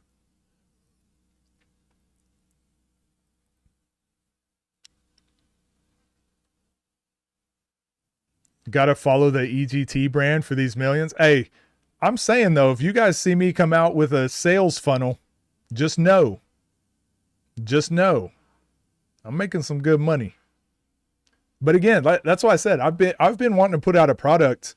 One thing I'll announce it here first. My goal is to write a book this year. My goal is to write a book. I've already got like a bunch of points and things I want to hit on. Definitely a book I want to put out. Not a training program, not a subscription plan, not an AI app, but a book. You can choose to buy it or not buy it, but a book. Okay. Is it about CLA? It's not about CLA. No, it's not. I'm doing a video on that though. And I'm not going to gatekeep any secrets. Okay. All my information I give you guys, like honestly, if you just go look at my main channel, there's info there. If you watch this channel, watch the streams, not gatekeeping information. If I decide to scam you, please tell you beforehand. No. I'm selling a book. It'll be $14,000.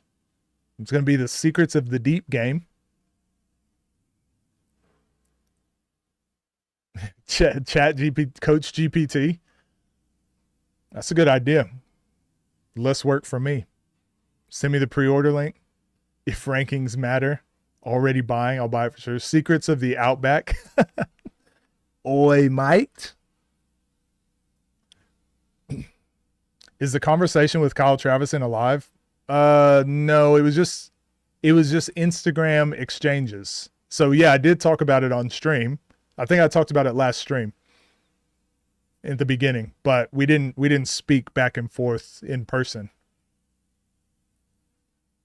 2 pages, full speed left, next page, full speed right. So I'm not gonna lie, Baby Durant, I did think about putting a book together. So I've had a bunch of ideas of what I wanted to do. I kind of want to do one that is the simplest. I want to come up with like the simplest way to think about basketball, the simplest formula, something like that. Just the simplest, just as basic, bare bones as possible, and keep it as quick and short and precise as possible. I thought about doing something like that, and then making it like as quick and digestible as possible. I thought about that, and it's kind of not as a joke, but as like, this is actually as simple as it is. But I'm like, I'll do that at some point. I don't want to waste my time on putting energy into that right now when I do have a lot of things I want to get down into one location. Just get it there, and it's just there. I can spend time on it, and once it's in that, I can move on to the next thing. 14,000 is too low. Buy the book and turn it into a course, and if it doesn't work, I'll just sell another product.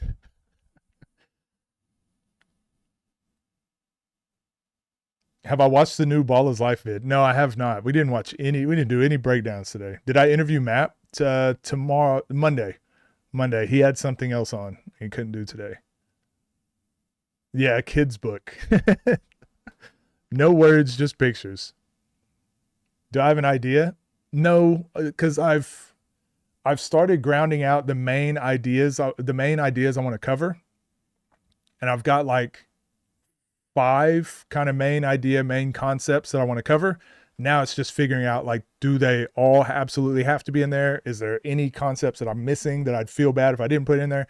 So at the moment, I have about 5 main things I want to cover and I want to address fully, and try to just have it as researched and as fully done as possible. That way I don't have to address those in the future. I can move on to something else. TNC announcement coming out at 5 tomorrow. Okay, maybe we will have to stream tomorrow. Hey, maybe I will have to stream. Can I fix Davo's jumper? No, that's unfixable. That is unfixable. He got the heart. Crypto 100 air. Have we missed anything? Any announcements or anything? Oh, yeah, that is it. The major announcement coming tomorrow at 5 p.m. EST. Okay. All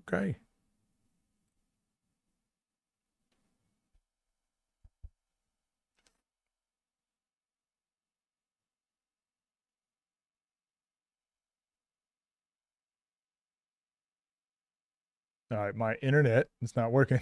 Bri, what up? Bro, basketball Instagram is crazy. Oh, so this is what's coming out today? No, that was yesterday. Anyways, we didn't miss anything. You're underrating how hard it is to write a book. I think it's more than a year-long process. Yeah, for most people, organic. But again, I'm not saying it has to be done this year. I'm not saying there's a timeline, but when I say this year, I just mean like I've started the process. I've started the idea, like the idea process. I have the information. Look at my channel. I have so much information. I do a lot of research. Like the ideas and getting it down is one thing. Now it's just consolidating it into one place in the most concise way. Like that's kind of where I'm at now. What do I want that end goal? What do I want the book to be at the end of it? So yeah, I don't think I'm not having to write a fiction book and come up with a story. This will be more for coaches, players, just people in the basketball industry to hopefully push the space forward a little bit. But I ain't most people. No, I just mean like usually when people want to write a book, I think like usually when people want to write a book, it's because like they enjoy the process or they want to be a creative outlet or they want to tell a story. Like this is a different kind of, they don't usually have a YouTube channel with all their information. They don't usually have these places to talk out these ideas beforehand to really get them more solidified. So I do think I'm kind of fortunate to be able to put these ideas down.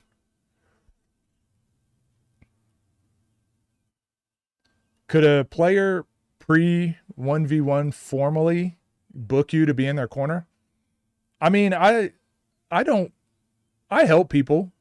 I help people all the time, but that's what I like about coaching. I don't want to do it for a job where it's like I show up from 9 to 5 and I coach the whole time. I did that for 10 years.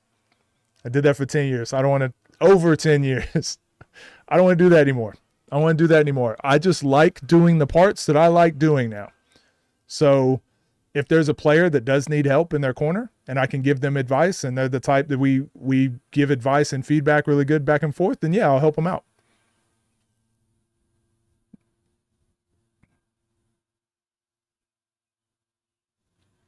Depends on the topic and particular writing style. Yeah, no, I get that. Need you and Steve Daggs to take over USA Basketball Federation. I can do that. I like Coach Daggs. Keem versus Mead. I think that's supposed to happen. Artwork and sketches of plays and stuff. Nah, most likely not. President of the United States. So you're saying all authors are bitch made? No. Crown back from Shell City. So it's for coaches rather than players? No, for coaches and players. And anyone in the basketball industry. It's going to be, it's just like it's good. The basketball Bible. It's the basketball Bible. Full speed right. Oh, I like that, Stuart. I like that. This is the longest my attention span has been on a stream. I'm semi-intelligent, coach mid-range. First page. So yeah, what's y'all's feedback on this type of stream? Did you guys like this? Was it fun?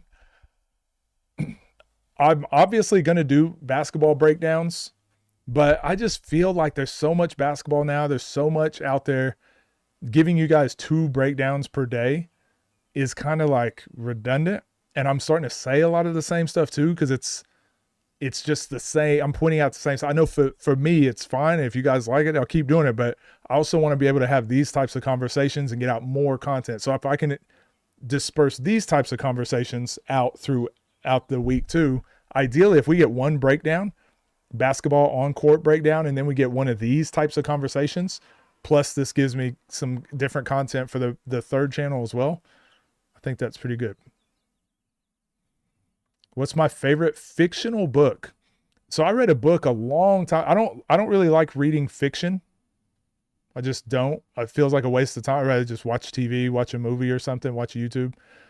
But I did read a book when I was a kid that really resonated with me. It was called Bud, Not Buddy. And it was because, so I grew up with the white side of my family, with a single mom. And this book was about a little black kid that was adopted. And so it was a good book for me to explore. My grandma got it for me. I think now that I'm older, I understand the intention in her getting that for me. But it was a really good book for like personal identity and how to deal with, having a different skin color than like your family and stuff like that. It was really good. And that really shaped, I was in third grade, I think, when I read that, second or third grade. And it really shaped the way I saw the world. It helped me deal with a lot of those challenges that you get in school.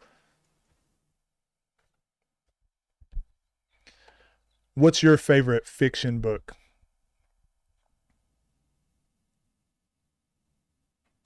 Instead of being at your lame nerd job, never forget.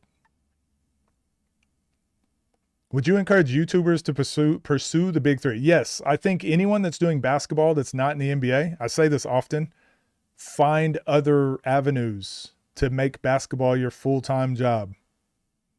So if that means playing in the big three to compensate some of that income, then playing overseas some of that time, and then playing one-on-one some of that time, do it. Figure it out. Find your lane. But if you think you can just play in the NBA and be set for life, not going to happen. If you think you can just go overseas and be set for life, not going to happen. Got to find your lane. Got to figure out ways to make basketball your career if you want to.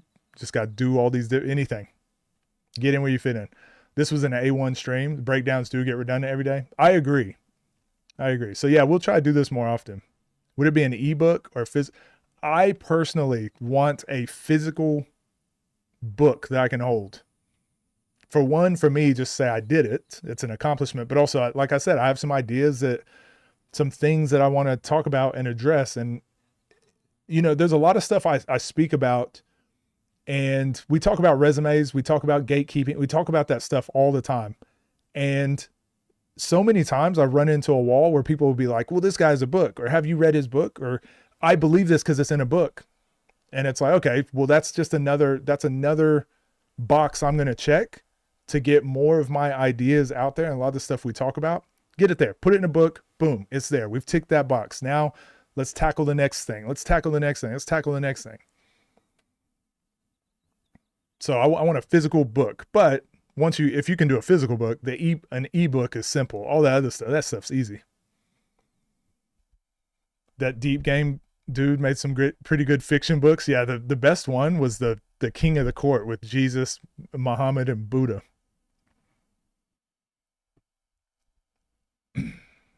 There's enough that go out that one day spent like this is better. Yeah, I think Fridays for sure I want to do this. And I'm going to be honest, we might do this another day during the week. Crowd gasp. Do I even have that? No, I don't. I need to put that on my soundboard. Might do this a couple days a week.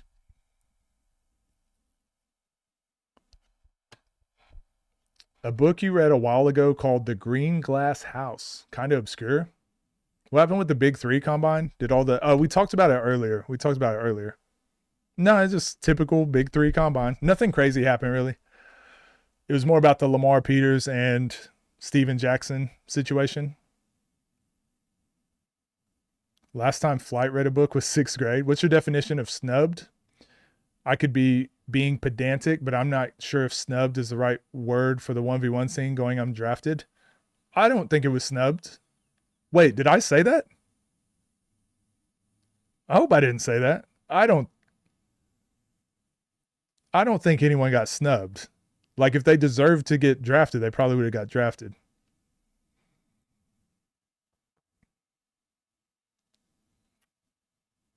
Nas and Bino, yeah. Will the book have like diagrams or stuff or just words? I haven't figured that out yet. I'm sure if the diagrams are necessary, they'll be there. I'll put whatever is necessary to be in there. The best way to communicate the idea. feel like the 1v1 scene kind of more relevant, got more emotion. Freestyle Fridays. Imagine buying a book with just blank pages and at the end, full speed right, full speed left. The first page is full speed right. And then at the bottom, it says continue on page 99. And you have to flip through. Get to 99 and it's full speed left. So would the book be more about, so again, I don't have exactly how I want the book to go. As I get more ideas and more structure to it, I'll let you guys know. But at the moment, I just have 5 or so concepts in my head around basketball, coaching, playing, success, failure, just like around those kind of topics. Those aren't the concepts, but it's things that I've learned in life, in business, in basketball, in soccer, in volleyball, in different sports, across different industries, across different countries. There's some things that are the same and are similar. And I feel like those things don't get talked about enough. Similar to what we talked about with Steven Jackson and the Lamar Peters situation. Everyone is looking at this through different perspectives. Steven Jackson's wrong. Lamar Peters is wrong. And I'm like, why can't people just tell more about this is what the situation is? This is what's going to happen to you in the NBA. This is going to happen to you in high school. This is going to happen to you at IBM if you get a job there. It's going to happen to you at the bank. Wherever you go in life, this is going to happen to you. So let's identify those situations and clear them up, get better at them, how to succeed in those types of situations. I always say basketball is just like, it's the best way to teach life lessons through sport.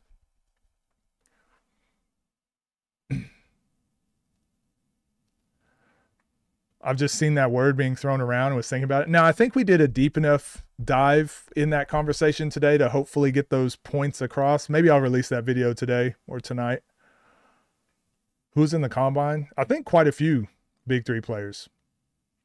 What basketball league would be the best to watch to develop your understanding and IQ? Depends what level. Depends what level you're trying to learn from. Obviously, EuroLeague probably has the best concepts, but for most people, they're not going to be able to watch EuroLeague and understand what's happening. I would say most people that watch EuroLeague, it's probably too advanced, and it's probably more advanced than you'll ever need to coach. But EuroLeague is probably the best league to learn for concepts and schemes and trends, like where basketball's trending. That's probably the best. College basketball, high major Division I, is probably good enough for people in America for like high school and learning everything else. If you watch college basketball and watch the high major teams, then you'll probably be able to learn enough of the concepts of what needs to be taught. You'll be a little bit behind EuroLeague. You'll be a little bit behind NBA, but like we're not typically coaching that level anyways. Mid-range meeting heavy day. I think I get what you were saying. This is a business pitch. Stay frosty. FIBA international tournaments, they get a little bit more simplified just due to time constraints. Yeah, that's a good point. That's a really good point. And you get to see a lot of different styles.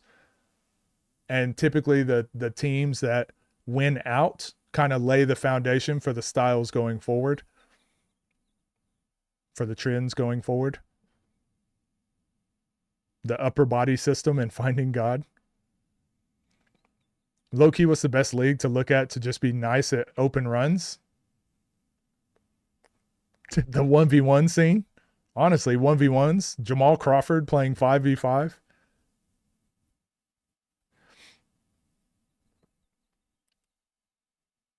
Oh, a heavy day for you at work, so couldn't be a chatter? No, all good. All good. That's what I wanted this. So I wanted this whole stream eventually to turn into a place where people that like basketball can go and we just talk basketball all day. And if you can't talk basketball, you can listen to basketball all day. But there's a few people that do this. So I think Low is one of them. But I think it's a lot more like NBA. Rusty Buckets does a little bit of stuff like that. but they're more so like a younger audience, and it's like complaining about stuff. They didn't play at those levels. Like, it's just, I don't know how to explain it. I really like what they do, but for me, I'm like, there's something missing. And for me, there's so many basketball topics and things I like to talk about and want to talk about. And I feel like there's no one that's filling that gap in the space. So eventually I'm like, well, why not? I'll just do it. I'll be the guy. I'll talk about scammy online trainers, and then we'll also talk about the big three and 1v1 players getting scammed. $2 from the boss. What happened to the Map interview? Map double booked himself. So he actually had something on today. So he said he wants to do it Monday. So we're going to interview on Monday.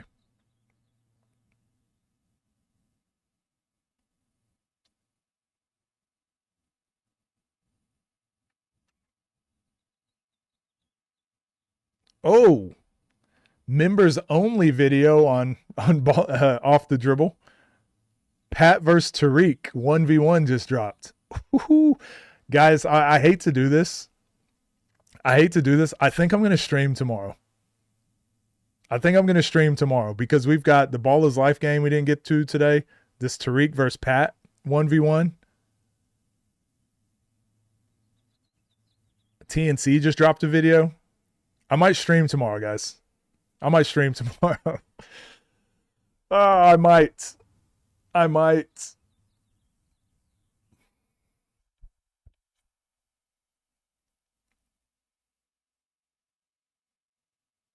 Is there a plan for tomorrow? Probably just those three. Oh, like videos to watch?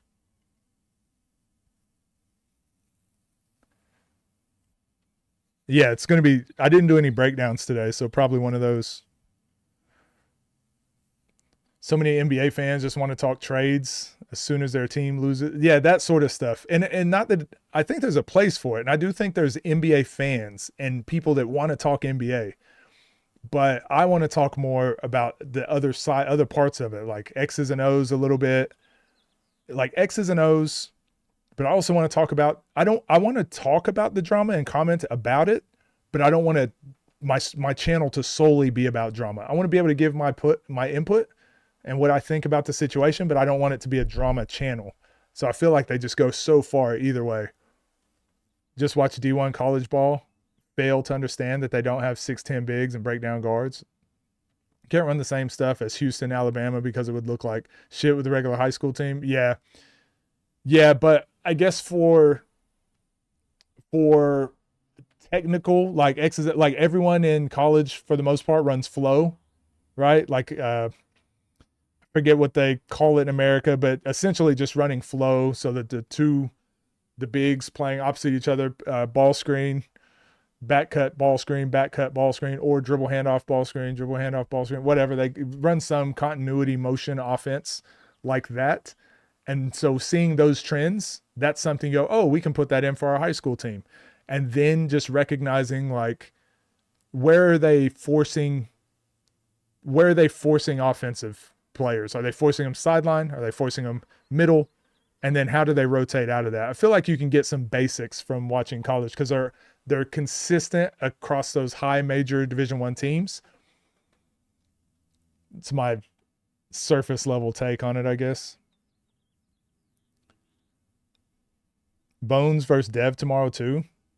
Might as well. We'll see. We'll see how I feel tomorrow because I do have to mow. I do have to mow the yard.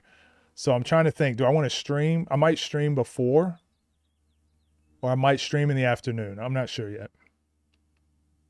Sprained your shoulder yesterday? Yeah, because you hooped for 2.5 hours.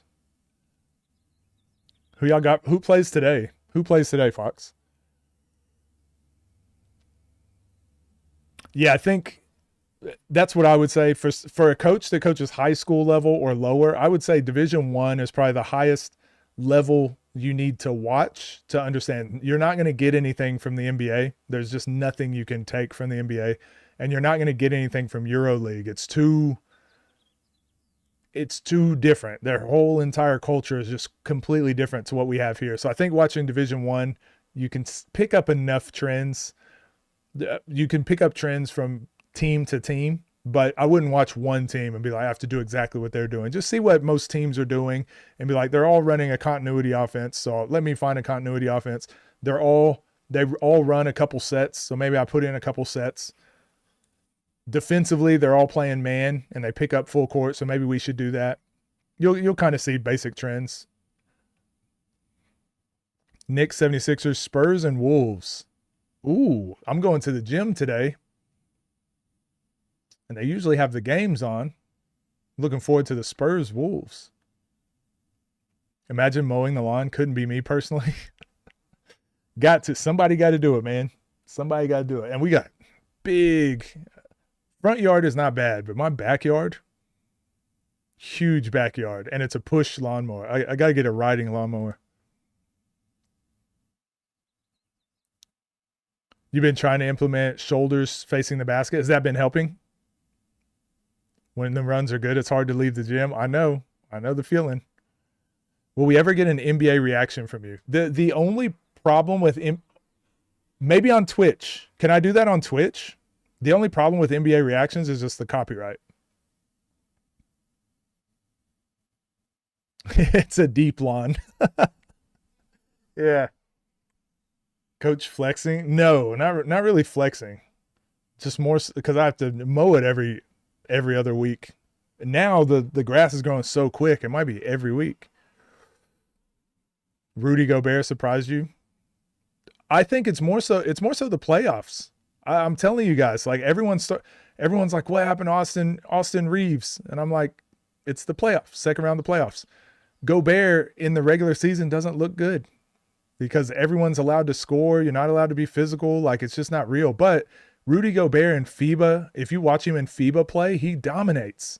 And then the second round of the playoffs start turning a little bit more into FIBA play, a little bit more physical. It starts looking better again. So it's not like these players just magically. It's the same thing we were talking about James Harden earlier. Why does James Harden just look worse in the playoffs? He didn't get worse, and he's not just like folding. He's not crumbling. It's just it's way harder. It's a way different game. What was happening in the regular season doesn't work in the playoffs.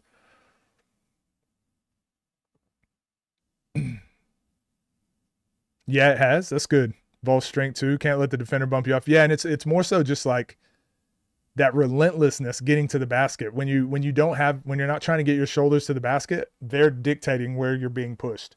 But when you know you're trying to get to the basket, it kind of dictates. You get to dictate the force of that drive. Seeing the TNC announcement that is it the pre-announcement, the announcement that they're making an announcement? Yeah, I did see that. You want Wemby to lose? Why? Did you already watch the Ball is Life 3v3? Nah, we're probably not going to get to it today. Probably not getting to it today. I'll probably stream tomorrow. And your friend's gotten better too. It's good to hear. When players come back from injury to the playoffs, they look ass. Game 2 of Lakers versus OKC was kind of iffy. What do you mean by that? Playoffs knocked the scores down 30 points. It's crazy. Reeves just came back.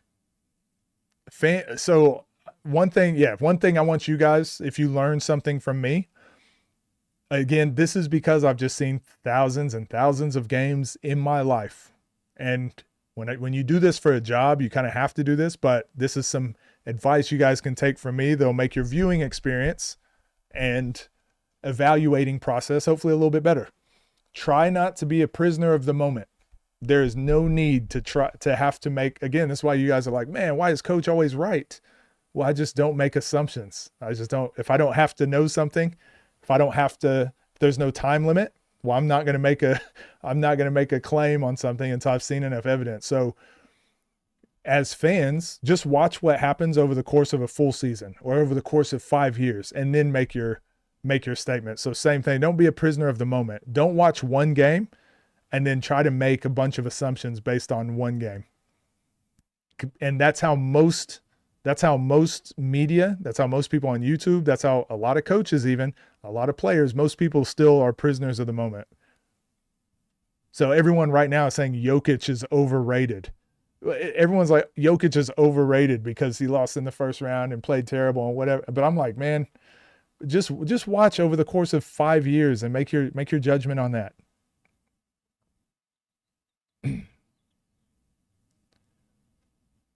Scotty said the pay-per-view is still on for the same date. Maybe hopefully it's the matchups then.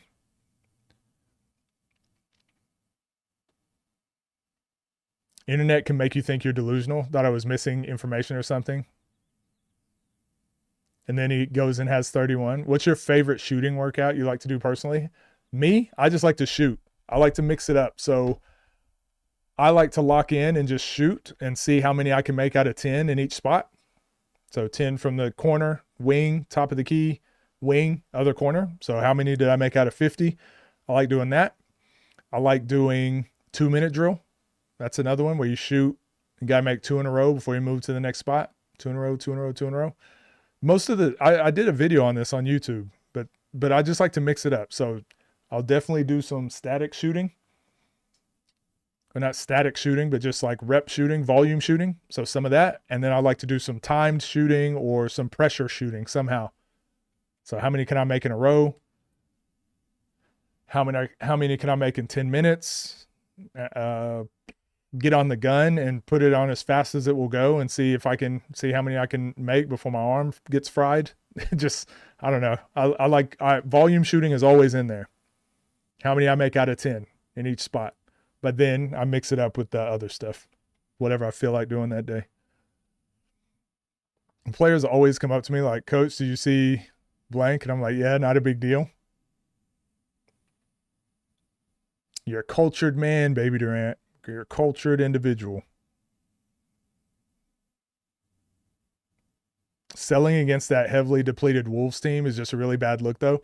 I agree. It's not a good look, but at the same time, they act like his team wasn't heavily depleted. To me, there's 2 ways you can look at the Jokic situation. Yes, he lost and they shouldn't have lost, but I'm like, is Jamal Murray actually that good?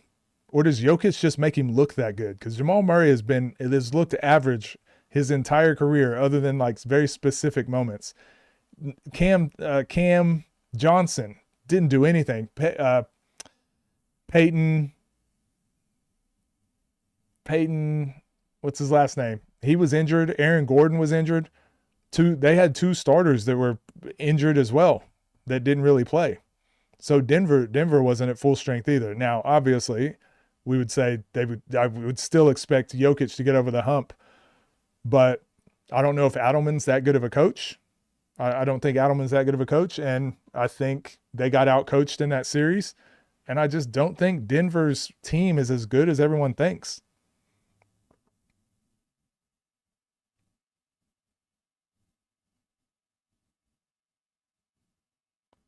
Basketball is so dependent on matchups this year too. Yeah, Gobert, Jaden McDaniels, man. Like they made it so tough for Jokic. They made it so tough for that whole team. You look at the Nuggets, and none of their players other than Jokic could just go get a bucket one-on-one. But you look at the Timberwolves, and they could go one-on-one against every Nuggets player. Like what are we doing? At some point, you got to be able to go one-on-one. You got to, like, you're in the NBA. How can you not just beat your guy one-on-one? And you look at that Nuggets team, nobody can go one-on-one. They're all waiting for Jokic to create something. Like, everything has to go through Jokic. And when Jamal Murray, when they were at their best, Jamal Murray was kind of going one-on-one sometimes. So Jokic, you had to watch one-on-one. Murray, you had to watch one-on-one. Michael Porter Jr. was always going to shoot it. So you always had to worry about them. But like Tim Hardaway Jr., his dad was one of my favorite players of all time, but Tim Hardaway Jr. is just an incomplete basketball player. Cam Johnson, incomplete basketball player. Good players, really good role players, but it's like at some point you got to be able to go by your person one-on-one. If they're just going to guard you one-on-one, how can you not go one-on-one? You're in the NBA. They're not even allowed to put Peyton Watson, yes. They're not even allowed to put 2 hands on you and hand check. Just go to the basket. What are we doing? OTD is going to do the 1v1 in Vegas. Is it actually happening at Summer League or just during the same? Which one-on-one? Watching the Bielis vid, he is under the impression that YouTubers deserve to be in the Big 3 this year. Cam played so as when he was getting embarrassed by Gilly the Kid. Deserves. Yeah, YouTube do YouTube guys deserve to be in the big three? Yeah, if they were one of the best players there. I don't believe any of the YouTube guys were probably the best players in the combine. Jokic was also hurt. Yeah, he was hurt all year. Nuggets stood a better chance against the Spurs and OKC. Yeah, it was just going to be a tough year for the Nuggets regardless. You got an MVP pick. I think it has to be Shea. Shea got MVP last year, and he's having a better year than what he had last year. It'd be crazy if he didn't get MVP. I do think Jokic probably deserved it last year, though, but I always think the year, they always get him like a year late, or the narratives in the NBA are always weird around MVP. So I think Shea deserves it this year. I think Jokic deserved it last year. So it wouldn't surprise me if they gave it to Jokic this year. I don't know.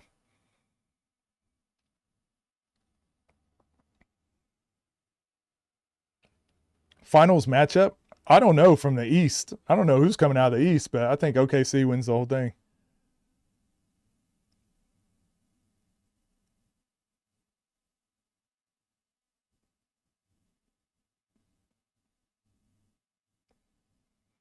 Yeah, the boss. A lot of teams win games without their star players because their role players are playing harder for one.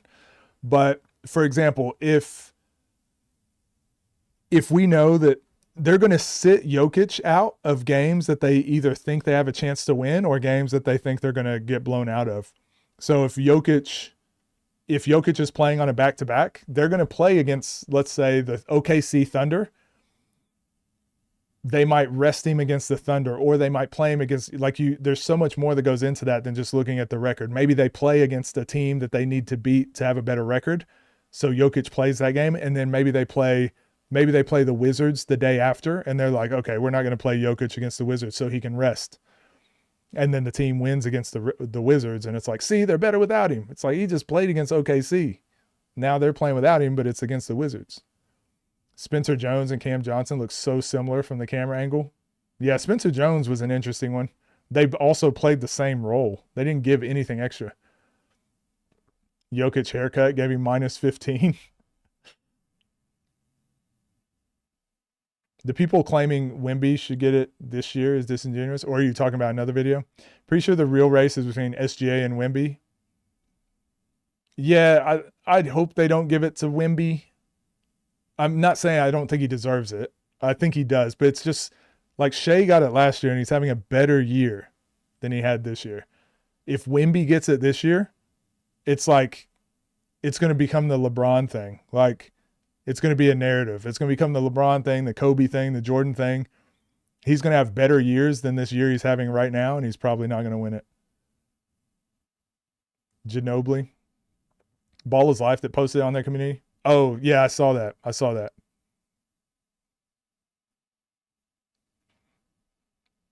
Pistons in the finals? Maybe. Love Dylan Harper as a player. This is random, but do you think Mike James could be a star in the league given the same role he has at Monaco? No. Nope. I don't mean that as an insult. I just mean like, how many players his size do we see being stars in the NBA? The only one you can think of is Jalen Brunson, but Jalen Brunson plays very physical, plays post-up style basketball, and it's just a very different situation. And I also don't know if he's better than Jalen Brunson. So, star in the league, I don't know. He's NBA talent. He could definitely play a role. He could definitely be very good. But I'm trying to think of a scenario you'd put him in where he'd be better, where he'd be allowed to be a star at his height. But also, I don't want to be that type of guy that's like, no, this person, because he did play in the league. But I don't want to be the type of person that's like, no, he couldn't do this, or he could, like, that's up to him, right? Like, he very well could. He very well could be a star. And if Mike James came back to the NBA and he was a star, it wouldn't surprise me. He's the all-time leading scorer in the Euro League. Like, it's silly. It'd almost be silly for me to say he can't do it.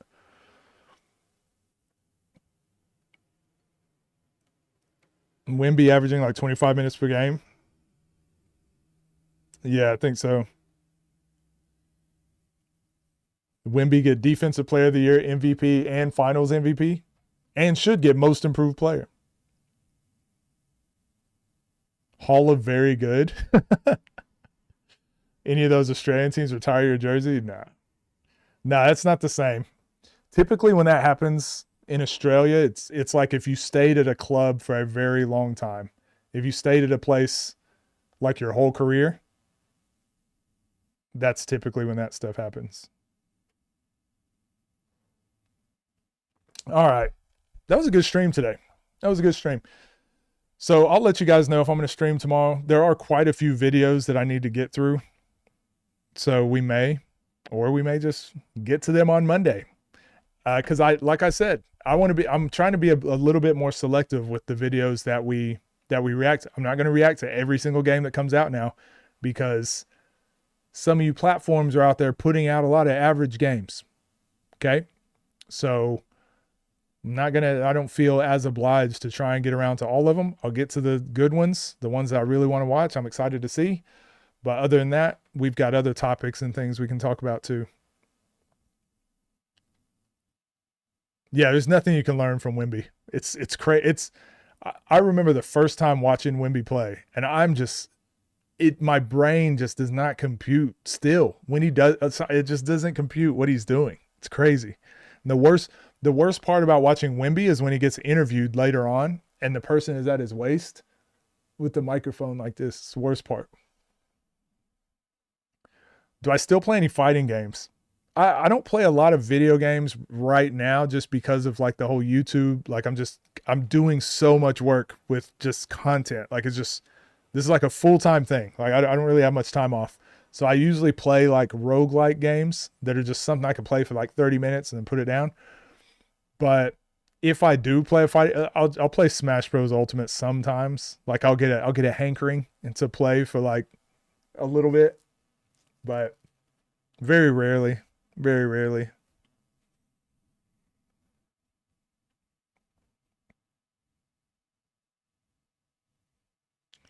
But yeah, that's it. That's all I got. You guys take care this weekend. If I happen to stream tomorrow, then I'll see you tomorrow. If I don't see you then, I'll see you Monday. But more streams like this will be happening. If you guys mess with it, let me know. If not, too bad. Too bad.